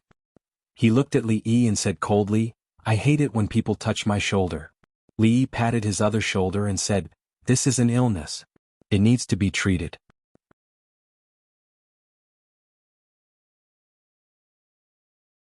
Chapter 700. In many cases, a beauty could be equated with a source of calamity. On the streets of the 21st century, ordinary people couldn't help but take a few more glances when encountering a beautiful woman. They would be bold and shameless enough to approach her and ask for her WeChat number. If they took a liking to each other, they would go further. This was a very normal thing. This kind of thing had been like this since ancient times. As time went on, some aspects would become more and more advanced while others would regress. In the conservative ancient times, this kind of thing was much more open than it was in the future. Ordinary people could only take a few more glances when they saw a beautiful woman, but rich and powerful young masters wouldn't spend a lot of time to pick up girls. They would just snatch them if they didn't agree. Otherwise, where did the classic scenes in dramas and novels come from? From a philosophical point of view, any consciousness was essentially a reflection of objective existence. It could be found in reality and couldn't be created out of thin air. Zhen Guanxi forcefully married Jin Suilian, Gao Ye forcefully snatched Lady Lin. In the water margin alone, there were more than 10 cases of women being forcefully snatched. Art came from life but was higher than life. When Mr. Shi wrote these stories, he didn't create them out of thin air. Being in a foreign country, Li Yi didn't want to cause trouble. However, seeing such a playboy touching Lin Wanru, he couldn't pretend that he didn't see it and act like he didn't. There was no need to be afraid at all. Sue's head was standing at the door. Was there a need to be afraid? I said that I hate men touching my shoulders the most. The smile on the young man's face disappeared. He took 2 steps back and ordered the men, "Break both of his hands. I'll see who dares." Lin Yong roared and stood in front of Li Yi. The men who looked like guards walked over to them. The woman in the shop had long run out in fear, but it attracted the pedestrians on the street to stop and watch. The two young men strolled on the street. If one were to observe carefully, they would notice that the people around them would look around vigilantly from time to time, forming an airtight encirclement around the two of them. Zhao Jing looked around and said, "Brother, these censors have been stirring up trouble in Feng province recently. You won't blame me, right?" Zhao Yi shook his head and said, "This is the duty of the imperial censors. Imperial brother worries too much." As the two of them walked along, they saw some chaos among the commoners. Zhao Zheng was very pleased with himself, but when he turned his head, he saw that Zhao Yi's face was expressionless. There was a hint of anger, but it was gone in a flash. "My heart is comforted that royal younger brother understands." Zhao Zheng nodded his head and said, "Imperial brother has good intentions." Although Feng province looks stable on the surface, there are still many hidden dangers inside. If we don't punish these parasites, I'm afraid they will become a big problem in the future. Zhao Yi nodded but did not speak again. The problems that had been exposed in Fengzhou were far beyond his expectations. He thought that there would always be some vermin, but he did not expect there to be so many of them. The people from King Feng's mansion had been following those censors all the time. It was impossible for them to be biased. Because of this, he really noticed some things. Feng province was under his watch, but it was already like this. How bad would the other places in the Qi kingdom be? If it was not treated, the country would be destroyed in the long run. This was the historical experience that he learned from the history books. It was inevitable, but it could last for a long time. If it was treated seriously, some uncontrollable things would happen in a short period of time. Some news from the Jing kingdom had just been placed on his desk. The investigation of officials in the capital city of the Jing kingdom involved a lot of people. It was very similar to the current Feng province. However, even the wise Emperor Jing could not solve the problem. After the chaos, there was no follow-up. Even the ruler of a country could not control it. It was obvious what happened to the eldest prince. In addition, there were some things that were a little difficult for him to understand. The scene was so similar and the method was so similar. The secret agents of the Qi kingdom and the Jing kingdom tried their best, but they could not learn the legendary debit and credit method. How did it spread to the Qi kingdom? On the piece of paper that Money God of Fortune picked up, the words borrow and loan were clearly written. The Jing kingdom's arithmetic academy, the debit and credit method, the director Li Yi, the amazing poetry, the dragon jade pendant. These things were intertwined. In his heart, he was sure that the person he wanted to see was in the Qi kingdom, in the city of Feng province, in a place that he could not see. "Be careful, young master." A shout suddenly came from beside him. Zhao Yi raised his head and saw a huge object flying out from the shop next to him. Immediately, one of the shadow guards flew up, stepped on the object and used his weapon to block it. Several men with their arms crossed ran out of the shop in a hurry. Then, several figures came out from inside. Zhao Yi looked over subconsciously. The one walking in front was a young man. His eyes stayed on the young man's face for a moment and then moved away. These things would be handled by someone. When he was about to leave, a voice came from beside him. "What's going on?" Zhao Jing walked to the man who was stepped on by the guard and asked with a frown, cousin brother, save me." The young man raised his head and immediately cried out when he saw Zhao Zheng. "Cousin brother?" Seeing the scene in front of him, Li Yi was also stunned. He whispered, "What's going on?" At this moment, the third prince, Zhao Yi, was shocked. He suddenly turned his head and looked somewhere. That guy just now actually had companions, and it seemed like there were quite a few of them. Li Yi glanced around, and when he saw a handsome young man in the crowd, his movements paused for a moment. Then, he continued to look at him as if nothing had happened. Zhao Yi's eyes stayed in one place for a long time before he moved away.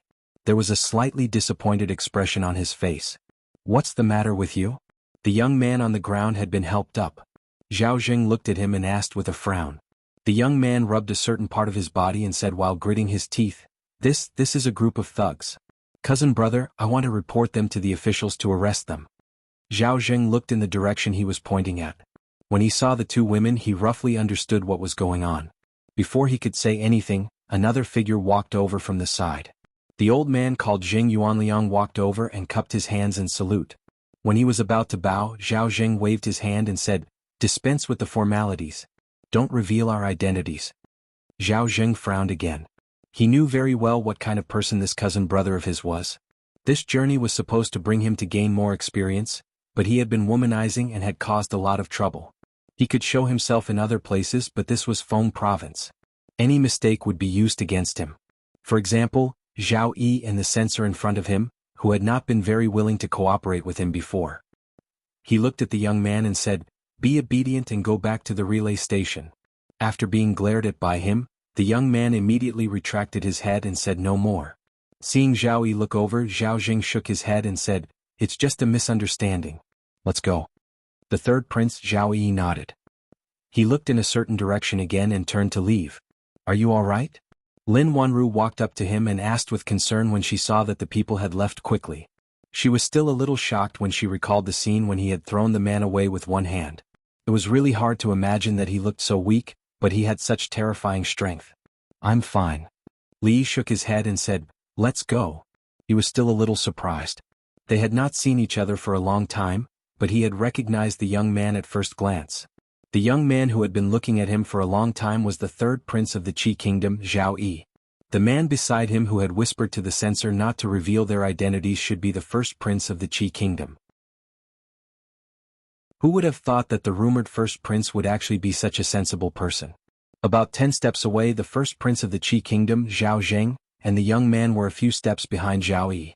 Zhao Zheng looked at him and said in a low voice, "After I'm done with my business, I'll make arrangements for you.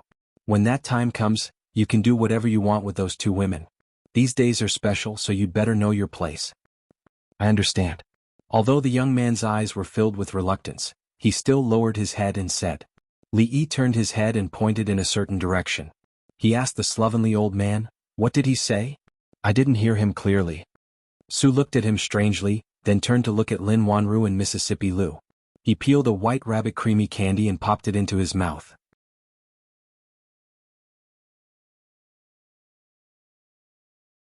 Chapter 701. Although there were some unpleasant interludes during this shopping trip, fortunately, they were all resolved satisfactorily. Lin Wanru gave the bottle of perfume to second Miss Lu. Beside her, Lin Yong muttered in a low voice. This 2 taels of perfume was extremely expensive. His wife had been talking about it for half a month. Yesterday he really couldn't stand it anymore, so he bought her a bottle. Lin Yong would feel uncomfortable if he didn't talk to others. He just needed to listen. Thinking of something, Li Yi turned to look at Lin Wanru and asked, "Isn't the conflict between the first prince and the third prince irreconcilable?" "It doesn't seem to be the case. Are the rumors wrong?" Lin Wanru looked at him and asked doubtfully, "When did you see the first prince and the third prince?" Li Yi pointed in a certain direction and said, "Just now, the young man who passed by the perfume shop was the third prince." "Didn't you see him?" Lin Wanru was startled and asked in surprise, "That was the third prince?" Li Yi was even more surprised. "You don't know the third prince?" Lin Wanru looked at him with a hint of doubt on her face and asked, "Although the third prince has been in Feng province for more than 10 years, he has never officially shown his face. Even some officials in Feng province city don't know what he looks like. How do you know him?"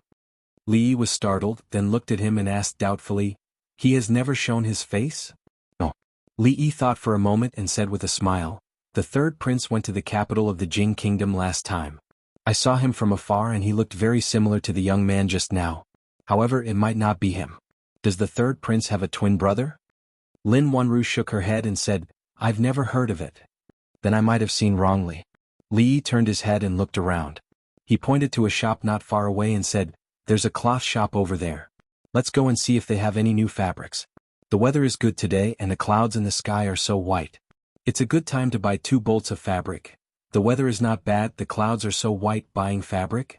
Looking at Li Yi who was striding forward, Lin Yong scratched his head and asked in surprise, "Does this matter?" "Let's go," Lin Wanru said in a low voice.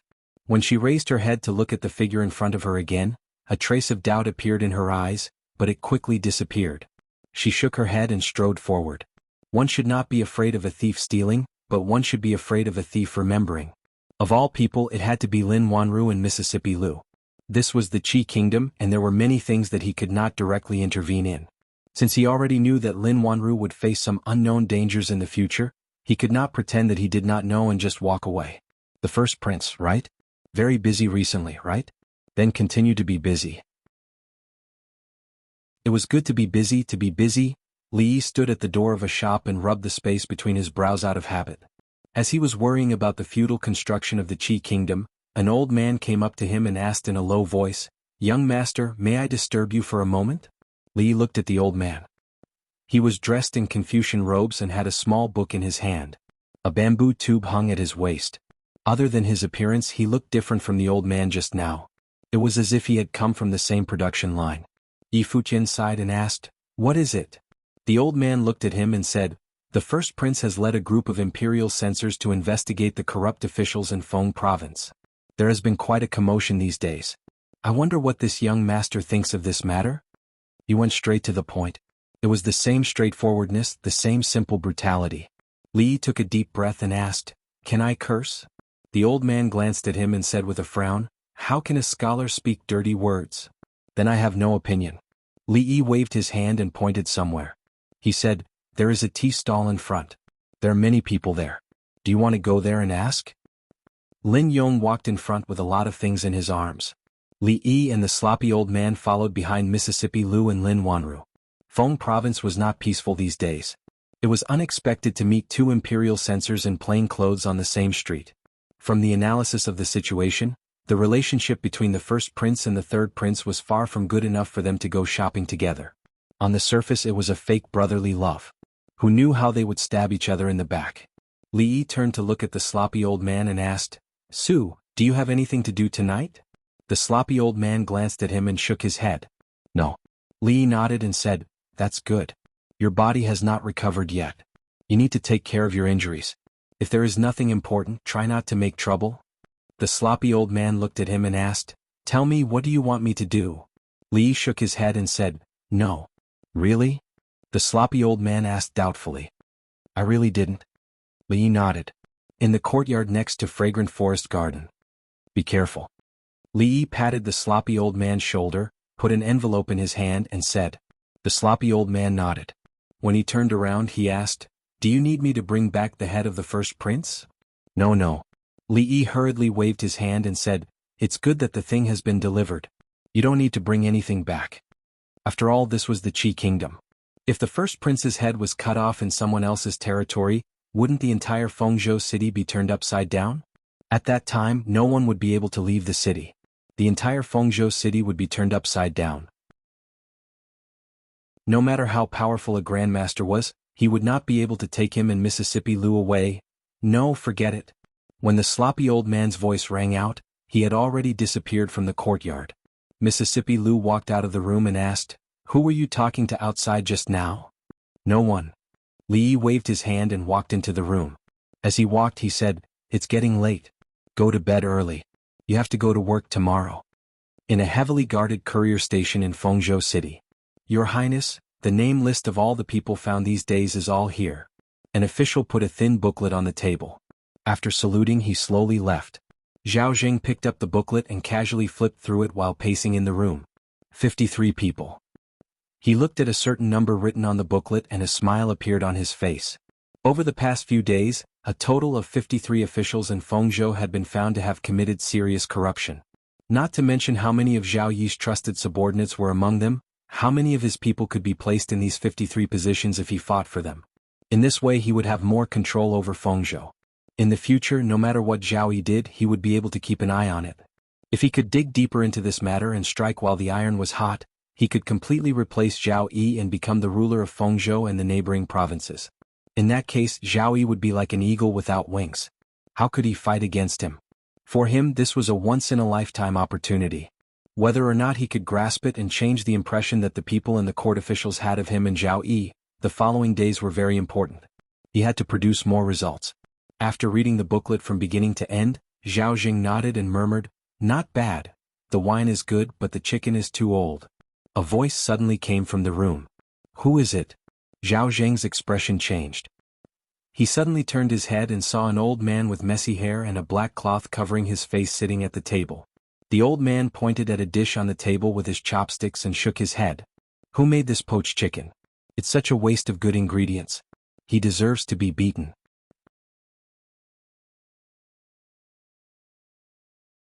Chapter 702. Who are you? How did you get in here? Zhao Jing asked coldly as he slowly moved towards the door, a look of extreme vigilance on his face. There were 500 guards outside the relay station, and all around the room were his personal guards. He really could not figure out how this old man managed to break through the guards and get in here. The masked old man swung his hand, and the chopsticks in his hand shot out. They brushed past Zhao Zheng's eyes and sank deep into the doorframe. He looked at this prince of the Qi kingdom and said, "Don't worry, I won't hurt you." Looking at the two easily broken jade chopsticks, which were inserted about an inch above the doorframe, Zhao Zheng knew that it was no longer important how the other party managed to get into this courtyard under the heavy guards. What was important was that if the jade chopsticks could be inserted into the doorframe, they could naturally be inserted into Zhao Zheng's head, heart, or any other place. He closed his eyes and took a deep breath. When he opened his eyes again, they had regained their indifference. He walked over and cupped his hands towards the masked old man, saying, "I was impolite just now. May I know what senior has come to visit me in the middle of the night?" Since the other party had such terrifying strength, but did not kill him immediately, it meant that the old man was not here to kill him. In that case, everything could be discussed. The masked old man took a sip of wine, then looked at him and asked, "I heard that you've obtained a wonderful method these days, and you're using that method to investigate cases and catch corrupt officials?" Zhao Jing raised his eyebrows. For a moment he did not know the old man's true intentions. Was there someone on the list that he cared about, or was it because this matter had touched upon some of his interests? He looked at the old man and said tentatively, "If this matter has offended Senior, I apologize to Senior. If Senior has any requests, Zhao Jing will certainly do his best to satisfy them." Smack. The masked old man suddenly slammed the table, making a crisp sound. It also made Zhao Zheng's heart tighten. The masked old man raised his eyebrows, looked at him, and said coldly, "Do you know that the method is called the debit bookkeeping method, which is a secret that my sect has spent 30 years to develop? But it was stolen by a traitor. When I chased after the traitor, I found that this thing was actually obtained by you. Tell me, where did you get this method?" Hearing this, Zhao Zheng was stunned for a moment, and then he immediately realized something. As expected, the god of wealth was just a lowly merchant. How could he come up with such a wonderful method? He must have gotten it from somewhere, taken it for himself, and then claimed credit in front of him. How could such a clumsy method be hidden from him? Zhao Jing seemed to have seen through everything. He cupped his fists at the old man and said apologetically, "Senior, I'm really sorry. I really didn't know. This is a secret of your sect. Please forgive me, Senior. I'm willing to make it up to you. Is there anything I can do for Senior?" At this moment, what he was most afraid of was that this old man's martial arts was extraordinarily high, but he was stubborn and had no interest in money or power. As long as the old man had a request, he would be safe. "Shut up. I'm not a man who covets power and wealth. I know that you're the first prince of the Qi kingdom, but you can't humiliate me like this." Smack, said the masked old man coldly. He slammed his palm on the table again, causing Zhao Zheng's heart to skip a beat. He subconsciously wanted to shout out loud, "Here." The masked old man took out something wrapped in black cloth from his bosom and handed it to Zhao Zheng. Zhao Zheng's mouth was half open, and his back was wet with cold sweat. His heart was tangled up, but when he saw that the old man only handed him something, he was stunned for a moment. After a long time, seeing that the old man really had no intention of killing him, he finally relaxed. He asked carefully, "Senior, what is this?" The masked old man said slowly, "My whole sect has devoted 30 years of study to develop this secret method. My purpose was to present it to the imperial court, to eliminate the corrupt officials of the Qi kingdom, and to restore peace to the world. However, I didn't expect that there would be a traitor in my sect, and the secret method was stolen. I was worried that the method would be used by other countries, so I chased after them. I heard about this just as I arrived in Fengzhou." Zhao Zheng was stunned again and asked, "Senior, you mean? You did a good job. You eliminated the corrupt officials without any leniency. What you did was for the good of the country and the people. I've seen it all these days." The masked old man stood up, patted him on the shoulder and said, "What the traitor stole was only an incomplete part of the first part of the secret method. What's inside is the entire secret method. I'm passing it to you now in the hope that you will keep your original heart in the future. Don't give up because of those with ulterior motives, and don't disappoint me and my sect. If the corrupt officials are not eliminated, the people will never have a day of peace." The turn of events was too sudden, and Zhao Zheng could not react for a moment. The assassin who attacked the courier station at night suddenly became selfless for the country and the people. He needed time to digest this. "Thank you, Senior. Zhao Zheng will not let you down." Very quickly, Zhao Zheng understood that he had hit the jackpot today.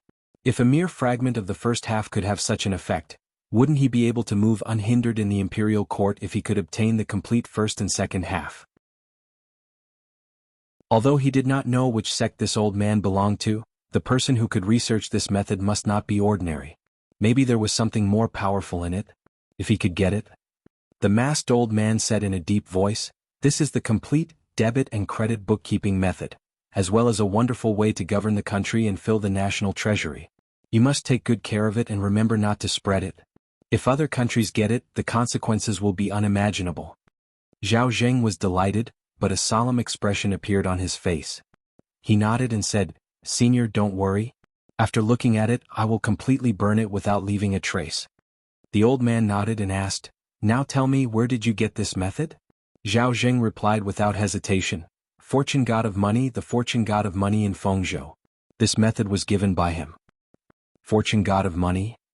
The masked old man nodded and said, "The thing has been delivered. I will leave now. I hope you won't let me down." Zhao Zheng hurriedly said, "I still don't know your name, senior. You have done a great service to the Qi kingdom. Please leave your name. In the future, Zhao Zheng will write a book and erect a monument for you so that the people can admire you." "Aha, I have done my best for the country. How can I, Su Tian, be a vulgar person who does good deeds and leaves my name everywhere?" The old man laughed and said, "Farewell, we will never meet again." He waved his sleeves and the door opened.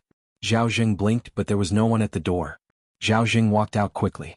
A guard immediately came over and bowed. "Your Highness, what can I do for you?" Zhao Zheng looked at them and asked, "Did you see anyone leave my room?"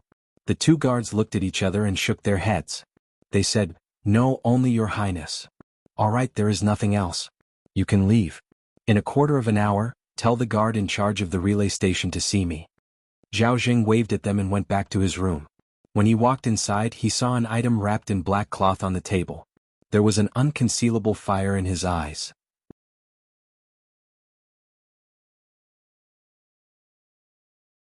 Chapter 703.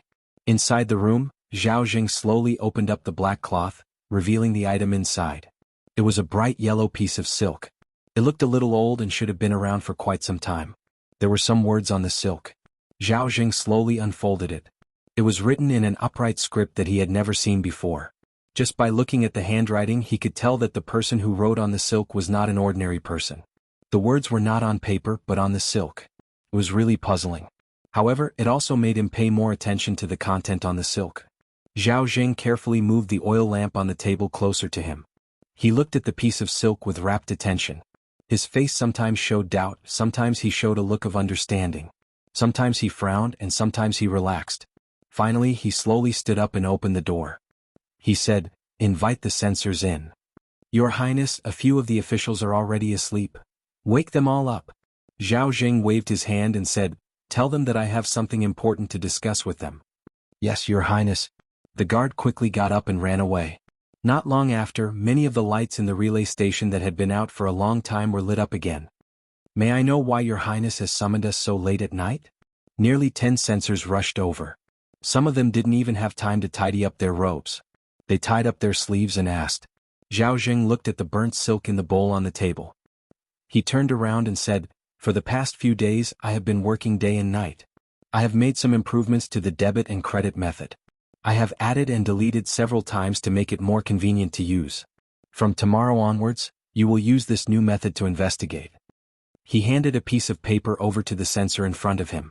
After the censor received the paper, he saw the crisscrossed lines of rules and regulations drawn on it.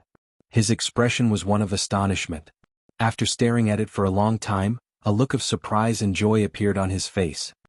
He looked at Zhao Zheng and praised, "Your Highness is indeed a genius. With this, when we check the accounts, all the items will be clear and concise. It will greatly increase the speed of our work and provide us with great convenience." Hearing the censor's words, Zhao Zheng nodded slightly. He didn't know where the nameless old man came from. He naturally wouldn't believe what he said. At that time he only wanted to save his life. There was an element of hypocrisy in it. But when he saw the first page of the silk, his thoughts immediately changed. The method recorded on it was exactly the same as the censors, but it was more detailed. The god of wealth didn't tell them some of the methods. It was obvious that the method they used was derived from the old man's. But it was not complete.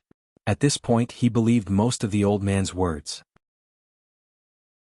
After sorting out his thoughts, he couldn't help but feel high-spirited.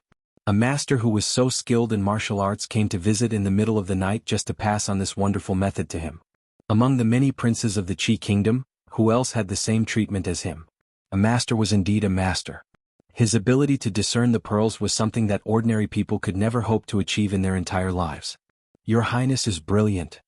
If this method is really implemented in the future, Your Highness will take credit for it. When several censors in the crowd were flattering him, Zhao Jing waved his hand and said, "Other than that, I have another matter to discuss with you. Your Highness, please speak your mind. I'm all ears." Zhao Jing thought for a moment and said, "Recently I've been supervising the various prefectures. I've obtained the secret method of borrowing money from Feng province. I've investigated the accounts of the various prefectures and have made great gains. I've arrested 53 officials. However, the number of corrupt officials among them is different, so we can't punish all of them. Those who have committed minor crimes don't need to be demoted or punished. They can be ordered to pay money to pay for their crimes, and the money will be returned to the national treasury and the palace. What do you think?" The crowd of censors raised their heads to look at him, and their faces were filled with shock. Paying for a crime with money was something that had never happened before. It only took a little thought to know that it involved a lot of things, and it couldn't be spoken carelessly. "Your Highness, I think that this method must not be used."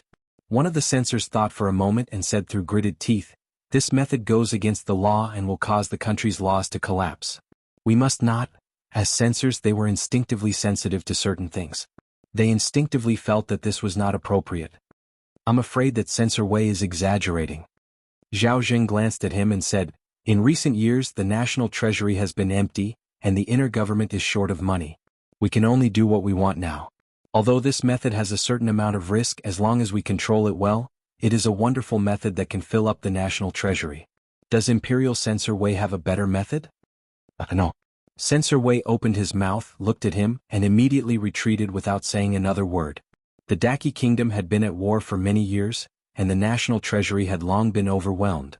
This had been a headache for the emperor and the court officials, and it had never been solved. It could be foreseen that if this method was implemented, the national treasury would expand at a terrifying speed, and there would be no more worries about a lack of silver. Moreover, this method was very suitable for the current situation.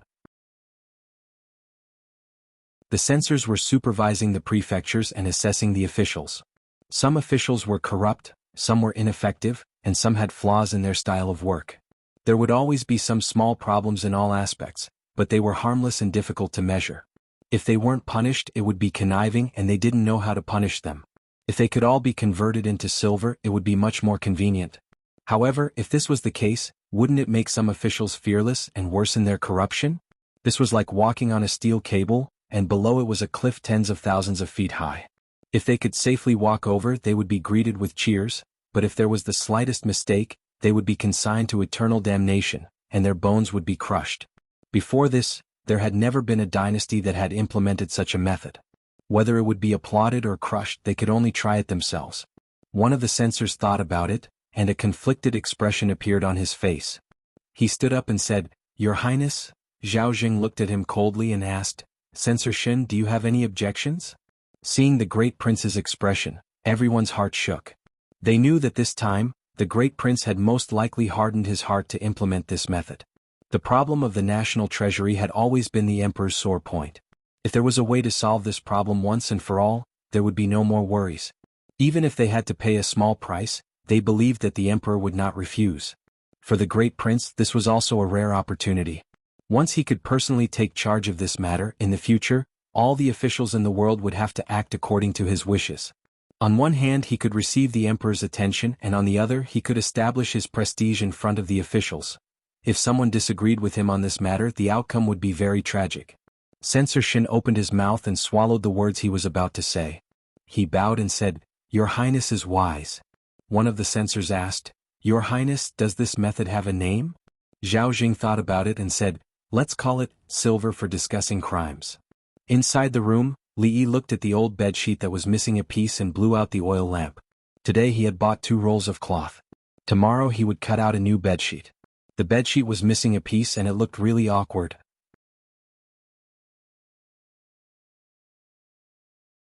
Chapter 704. That night at King Feng's residence. Your Highness, we can't let them go on like this. The officials of several provinces are complaining, and the people's grievances are increasing every day. I'm afraid that Feng province, which we have been managing for so long, will be destroyed in their hands. The person who spoke was the provincial governor of Feng province. He was pacing back and forth anxiously in his room. According to the plan, the first prince's actions in Feng province should have reached the capital by now and caused a huge reaction. If they were to hurry, there should be a reply after such a long time. However, the reply didn't come. The increasingly unscrupulous imperial censors had caused an impact that couldn't be ignored in Feng province. In the face of the first prince's deliberate targeting, if they continued to sit back and do nothing, there would be some irreparable losses. Zhao Yi heard this and frowned slightly. Although the other party's actions in Feng province were related to the personal grudge between him and the first prince, it was an official matter on the surface. If he obstructed them, he would definitely become a laughing stock. The imperial censors had always been merciless and couldn't be ignored. He couldn't advance or retreat. A helpless expression appeared on Zhao Yi's face as he muttered, brotherly, you have given me a difficult problem this time." The provincial governor of Feng province looked at him and asked doubtfully, "What did your highness say?" "Nothing." Zhao Yi waved his hand and said, "Provincial Governor Zhou, you can go back first. I have my own arrangements for this matter." The middle-aged man nodded and left the room. Zhao Yi walked over. Just as she was about to close the door, she suddenly heard a sound like silk tearing, followed by a bang. He turned his head and saw a dagger inserted straight into the door all the way to the hilt. A trace of doubt appeared on Zhao Yi's face. He took out a handkerchief from his bosom and held the hilt. He didn't use much strength and easily pulled out the dagger. It was obvious that it was an extremely sharp weapon. "Who is it?" Zhao Yi stood at the door and looked into the courtyard. He asked loudly. There was no response for a long time. He waved at the guard who was walking towards him and walked into the room. He took out a few pieces of paper from the dagger and carefully placed the dagger on the table. He didn't know who could sneak into the prince's mansion and deliver a message with a dagger, but the content of the message should be very important. Silver? But when he saw the first sentence written on the paper, he frowned. As time passed, the expression on his face first became solemn, then puzzled, surprised, and finally stunned. What was written on it was a system called Silver for Trial of Crimes.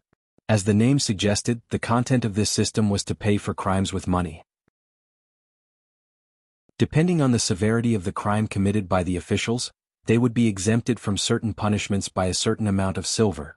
Although this law could solve the country's financial problems in a short period of time, in the long run, corruption would inevitably spread to the point where it could not be suppressed, and the country would not be far from destruction. What was strange was that these pieces of paper described in detail the evils of the silver for trial of crimes.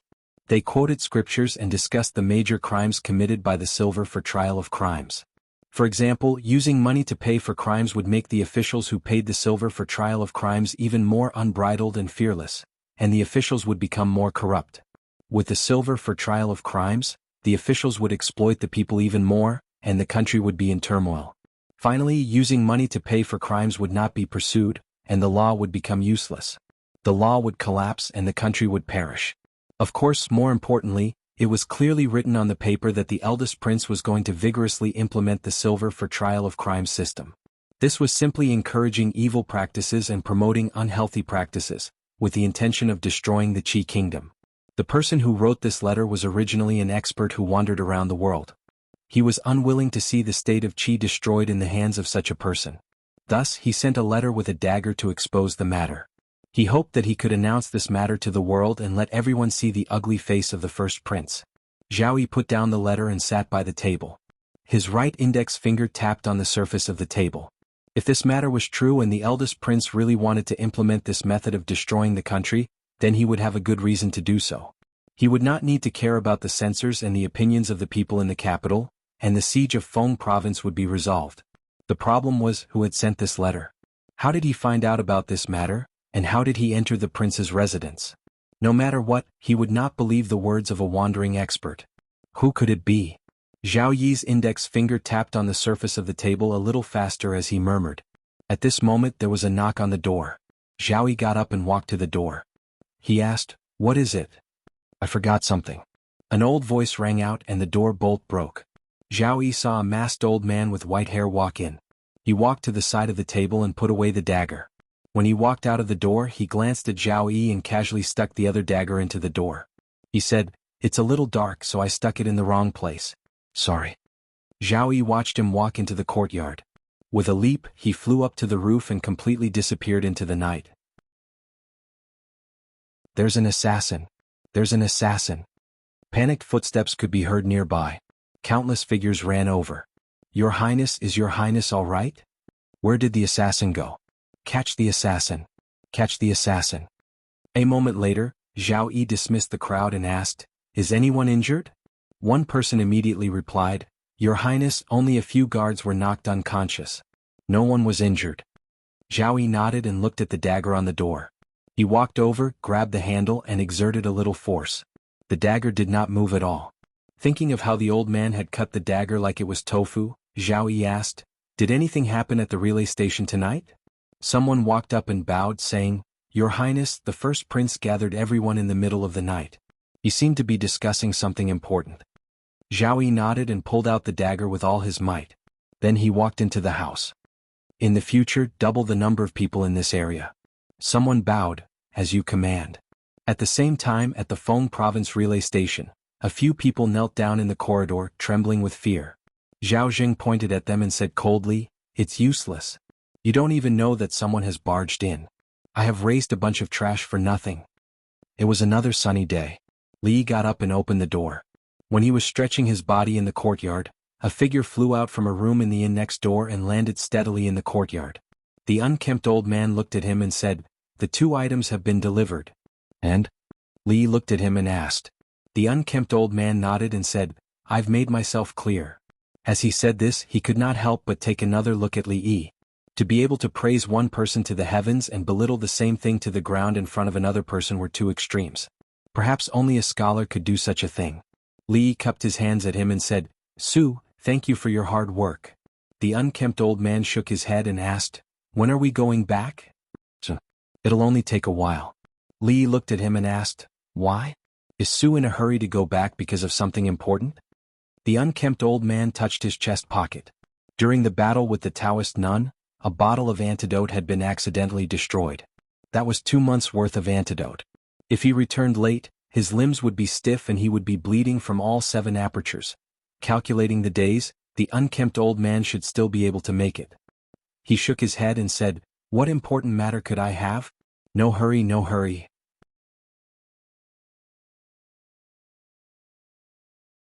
Chapter 705. The sloppy old man's appearance was not very glorious. He acted as if he was a grandmaster and that he could be unreasonable just because he was a grandmaster. Li did not have a good first impression of him. But later he found that he had misunderstood him. At the Heroes' Assembly, he did not hesitate to be seriously injured to clear all the obstacles for Mississippi Lu. He eliminated all the masters, including the Taoist nun, so that Mississippi Lu could easily become the leader of Wulin. Who was it? This time he and Mississippi Lu traveled thousands of miles to the Qi Kingdom. They were tired and rushed all the way. They were injured again and severely injured the Taoist nun. Who was it that gave him and Mississippi Lu a chance to escape? They came to the Qi Kingdom alone and without help. Who was it that followed them all the way? When he encountered difficulties and it was inconvenient for him to help, who stepped forward? As a guru respected by all in Wulin, he did not have the dignity and arrogance of a guru at all. He did so much for a person he did not have much friendship with. It was hard for Li Yi to imagine what kind of selfless spirit he had. If everyone could be like him, selfless and dedicated to helping others, the world would have been really unified. Li Yi silently apologized to the sloppy old man for his previous mistake. He knocked on a tree in the yard. After a moment he heard a sound of air breaking. The sloppy old man descended from the sky and appeared in front of him. He looked at Li Yi and asked with a serious face, "What happened?" Nothing. Li Yi waved his hand and said, "I've cooked a lot of food today. Su hasn't eaten yet, right? Come and eat with us." The sloppy old man was stunned. Then he shook his head and said, "No, Here?" Li Yi handed him a pair of chopsticks and said, "Sit for a while. There's still 1 dish left in the pot. I'll go and get it." After serving Mississippi Lu's food, Li Yi came out and sat at the table in the yard. He chatted with the sloppy old man while eating. "By the way, I heard that the courier station was heavily guarded. Did anything happen yesterday?"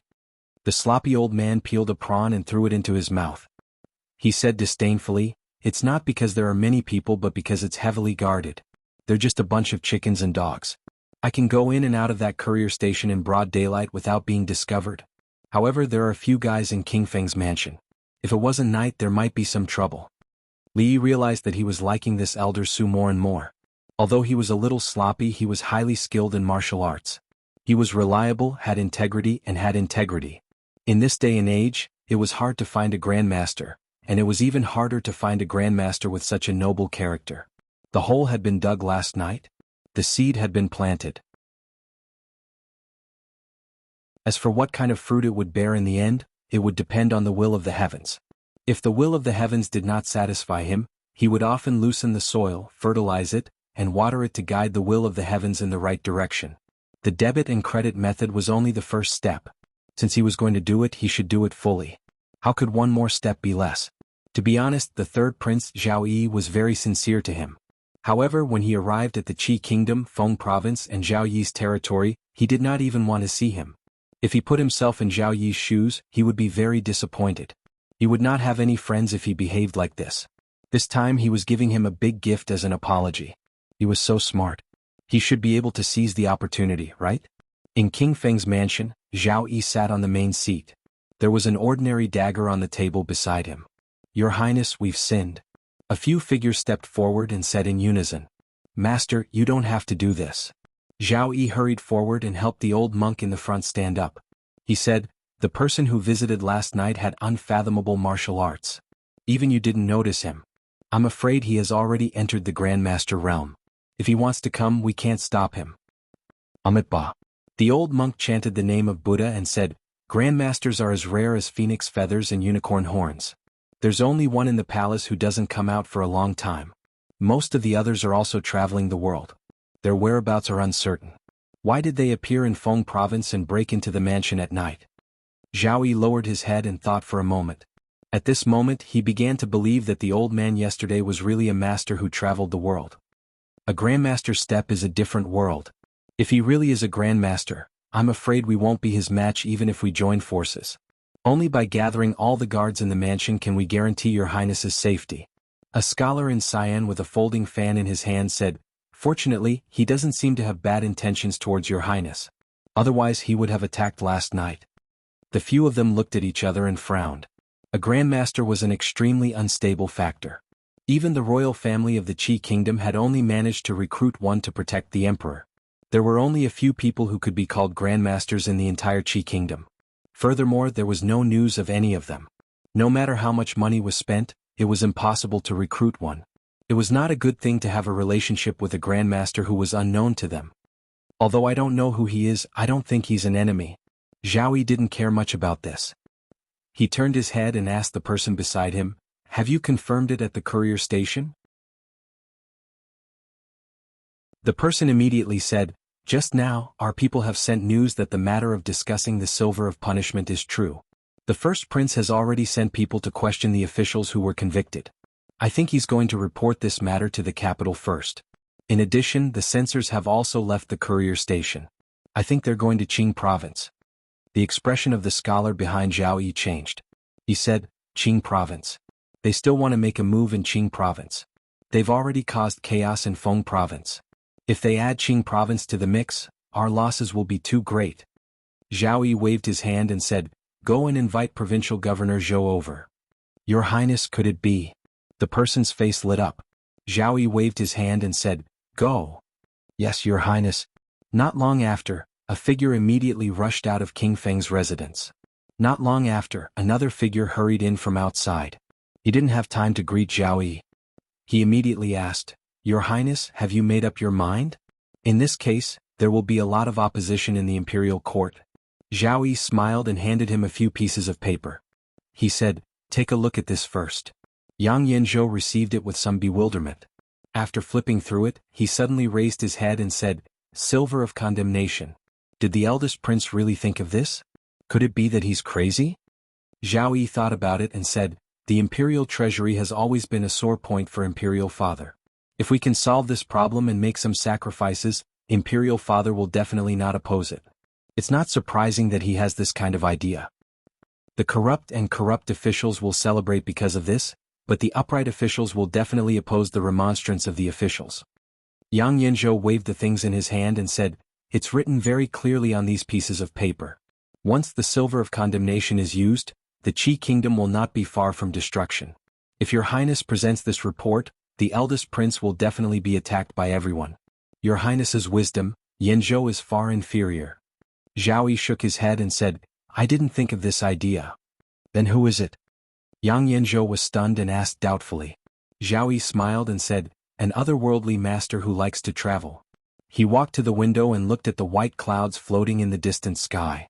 He murmured, "Brother Li, thank you very much." "There's no need to thank me. It's nothing." Li Yi waved his hand and turned to look at Lin Wanru. He said, "However, I still feel that this kind of semi-cursive script is not very suitable to be used as a signboard. Why don't you consider using regular script? It's upright and generous. Should be pretty good." Lin Wanru shook her head and said, "The last time I went to the Jing Kingdom, when I passed by Qingyan Prefecture, I saw a shop called Rui Workshop. It used this kind of writing style. I just don't know if the 3 words Fragrant Forest Park will have the same effect. I originally wanted to find the master who wrote the signboard, but I was pressed for time, so I gave up." "Is that so?" Li thought about it and said, "It's fine. I'm familiar with that master. It should be similar to the 3 words Rui Workshop. Do you have any other requests?"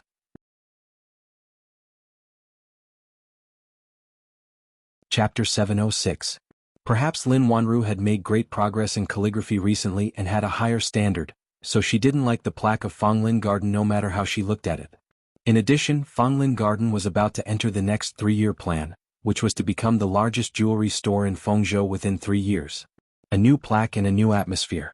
From today on, a new Fenglin Garden would appear in the eyes of the people in Fengzhou. The place was still the same and the staff was still the same, but the things were no longer the same.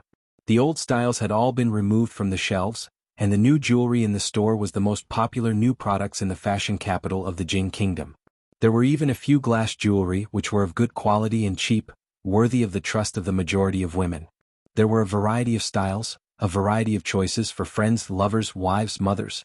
Fenglin Garden met all the needs of the customers. In fact, quality is important, but feelings can't be neglected. What kind of story does the Black Swan have? Why did the previous owners of the Desert Star have the same fate? Why can wearing the heart of the ocean bring happiness? Don't underestimate these things. These can have a huge impact on the sales." Li wrote and said to Lin Wanru. Looking at the days, he knew that he wouldn't be staying here for too long. He wanted to make some plans for the Lin family so that they wouldn't waste their time taking care of him. Lin Wanru wrote these down, glanced at him and asked, "Do you also run a business in the Jing Kingdom?" Li nodded and said, "A small business. It's all for a living." Thinking of something, Lin Wanru said, "If the people we met yesterday were really the 3rd prince and the 1st prince, then the person you taught a lesson to shouldn't have a simple background. If you go out in the next 2 days, be careful." Li looked at her and asked, "He won't do anything to the Lin family, will he?" Lin Wanru shook her head and said, "The Lin family runs a decent business, so I'm not afraid of them." It had to be said that Zhao Yi was really a very powerful person. The most direct manifestation was that the people of Fengzhou were very confident, including the businessmen. If he couldn't even grasp this opportunity, it would be too disappointing. While he was talking to Lin Wanru, he suddenly heard a series of orderly footsteps. The pedestrians on the street automatically dispersed, and the vendors on both sides of the street quickly removed the things that might block the road. Groups of armored soldiers with weapons in their hands and expressionless faces quickly crossed the street. Li Yi roughly estimated their numbers and estimated that there were at least 1,000 of them. Lin Wanru's expression changed slightly as she asked, "There are so many guards. What happened?" Li Yi shook his head and said, "As I said, Feng province is good everywhere, but the security is really not good." At the Fengzhou courier station, Zhao Zheng looked at the booklet his subordinate had just sent over with a look of realization on his face. He asked in disbelief, "Are there really that many?" Someone immediately replied, "Your Highness, we've already calculated it several times. The numbers are correct. All right, you can leave now." Zhao Jing waved his hand and sat back in his chair. After drinking a cup of tea, he suppressed the shock in his heart. 53 people were willing to hand over so much silver in order to be absolved of their crimes. If this number was added to the other provinces, or even the entire Qi kingdom, how much silver would it be?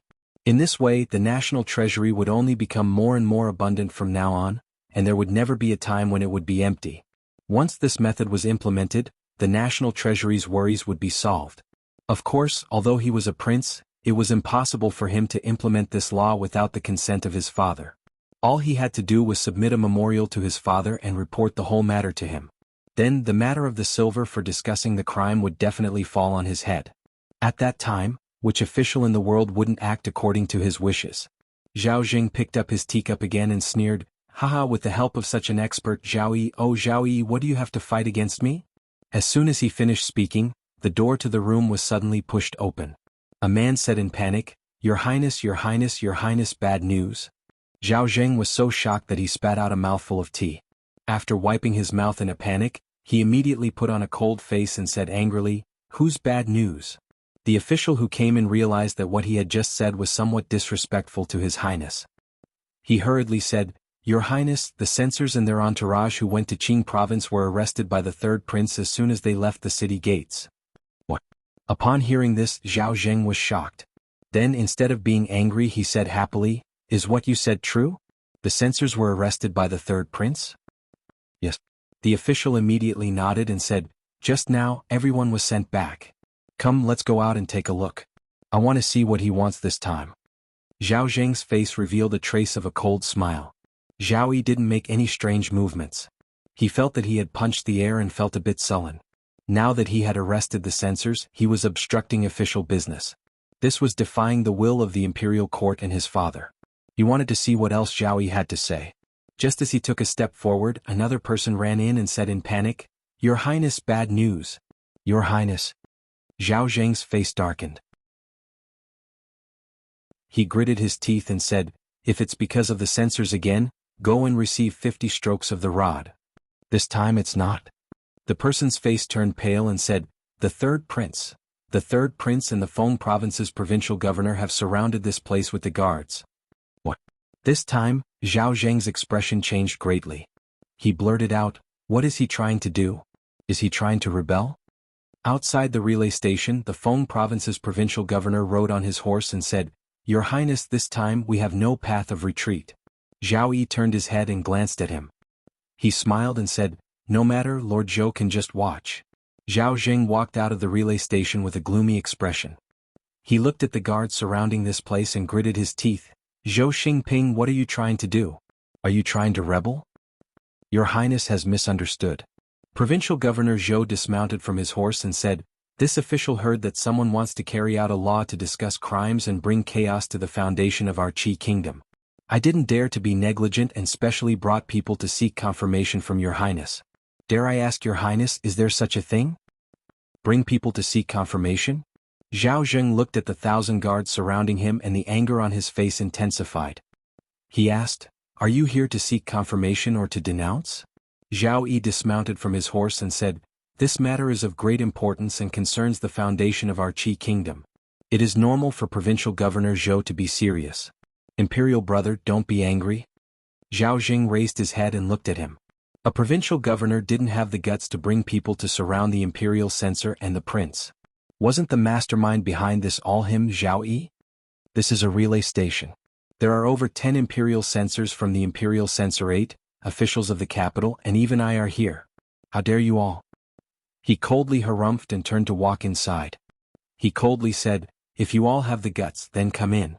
After I return to the capital, I will definitely report this matter to His Majesty. For obstructing the imperial censors, the one with the surname Zhou, be careful of your head." Seeing the first imperial prince walk in and the door of the relay station closed, Provincial Governor Zhou turned his head and looked at the third imperial prince. He asked, "Your Highness, this?" Zhao Yi smiled and said, "Let's wait for a while. Who exactly was the one who leaked this?" It was clearly only yesterday. Within the relay station, an imperial censor's countenance was pale as he worriedly said, "They can't go past His Majesty. This is an act of insubordination." Zhao Zheng's countenance was gloomy. His gaze swept across everyone's faces as he coldly said, "There is a traitor among us. That you're tuning in to the Han Li's Wuxia Chronicles YouTube channel. We're so grateful for your support, and don't forget to subscribe to join us on this incredible journey through captivating stories. Your generosity through donations truly makes a world of difference, as it's the primary source of revenue that allows me to expand and enhance this channel for you. Thank you from the bottom of my heart for being a part of this adventure.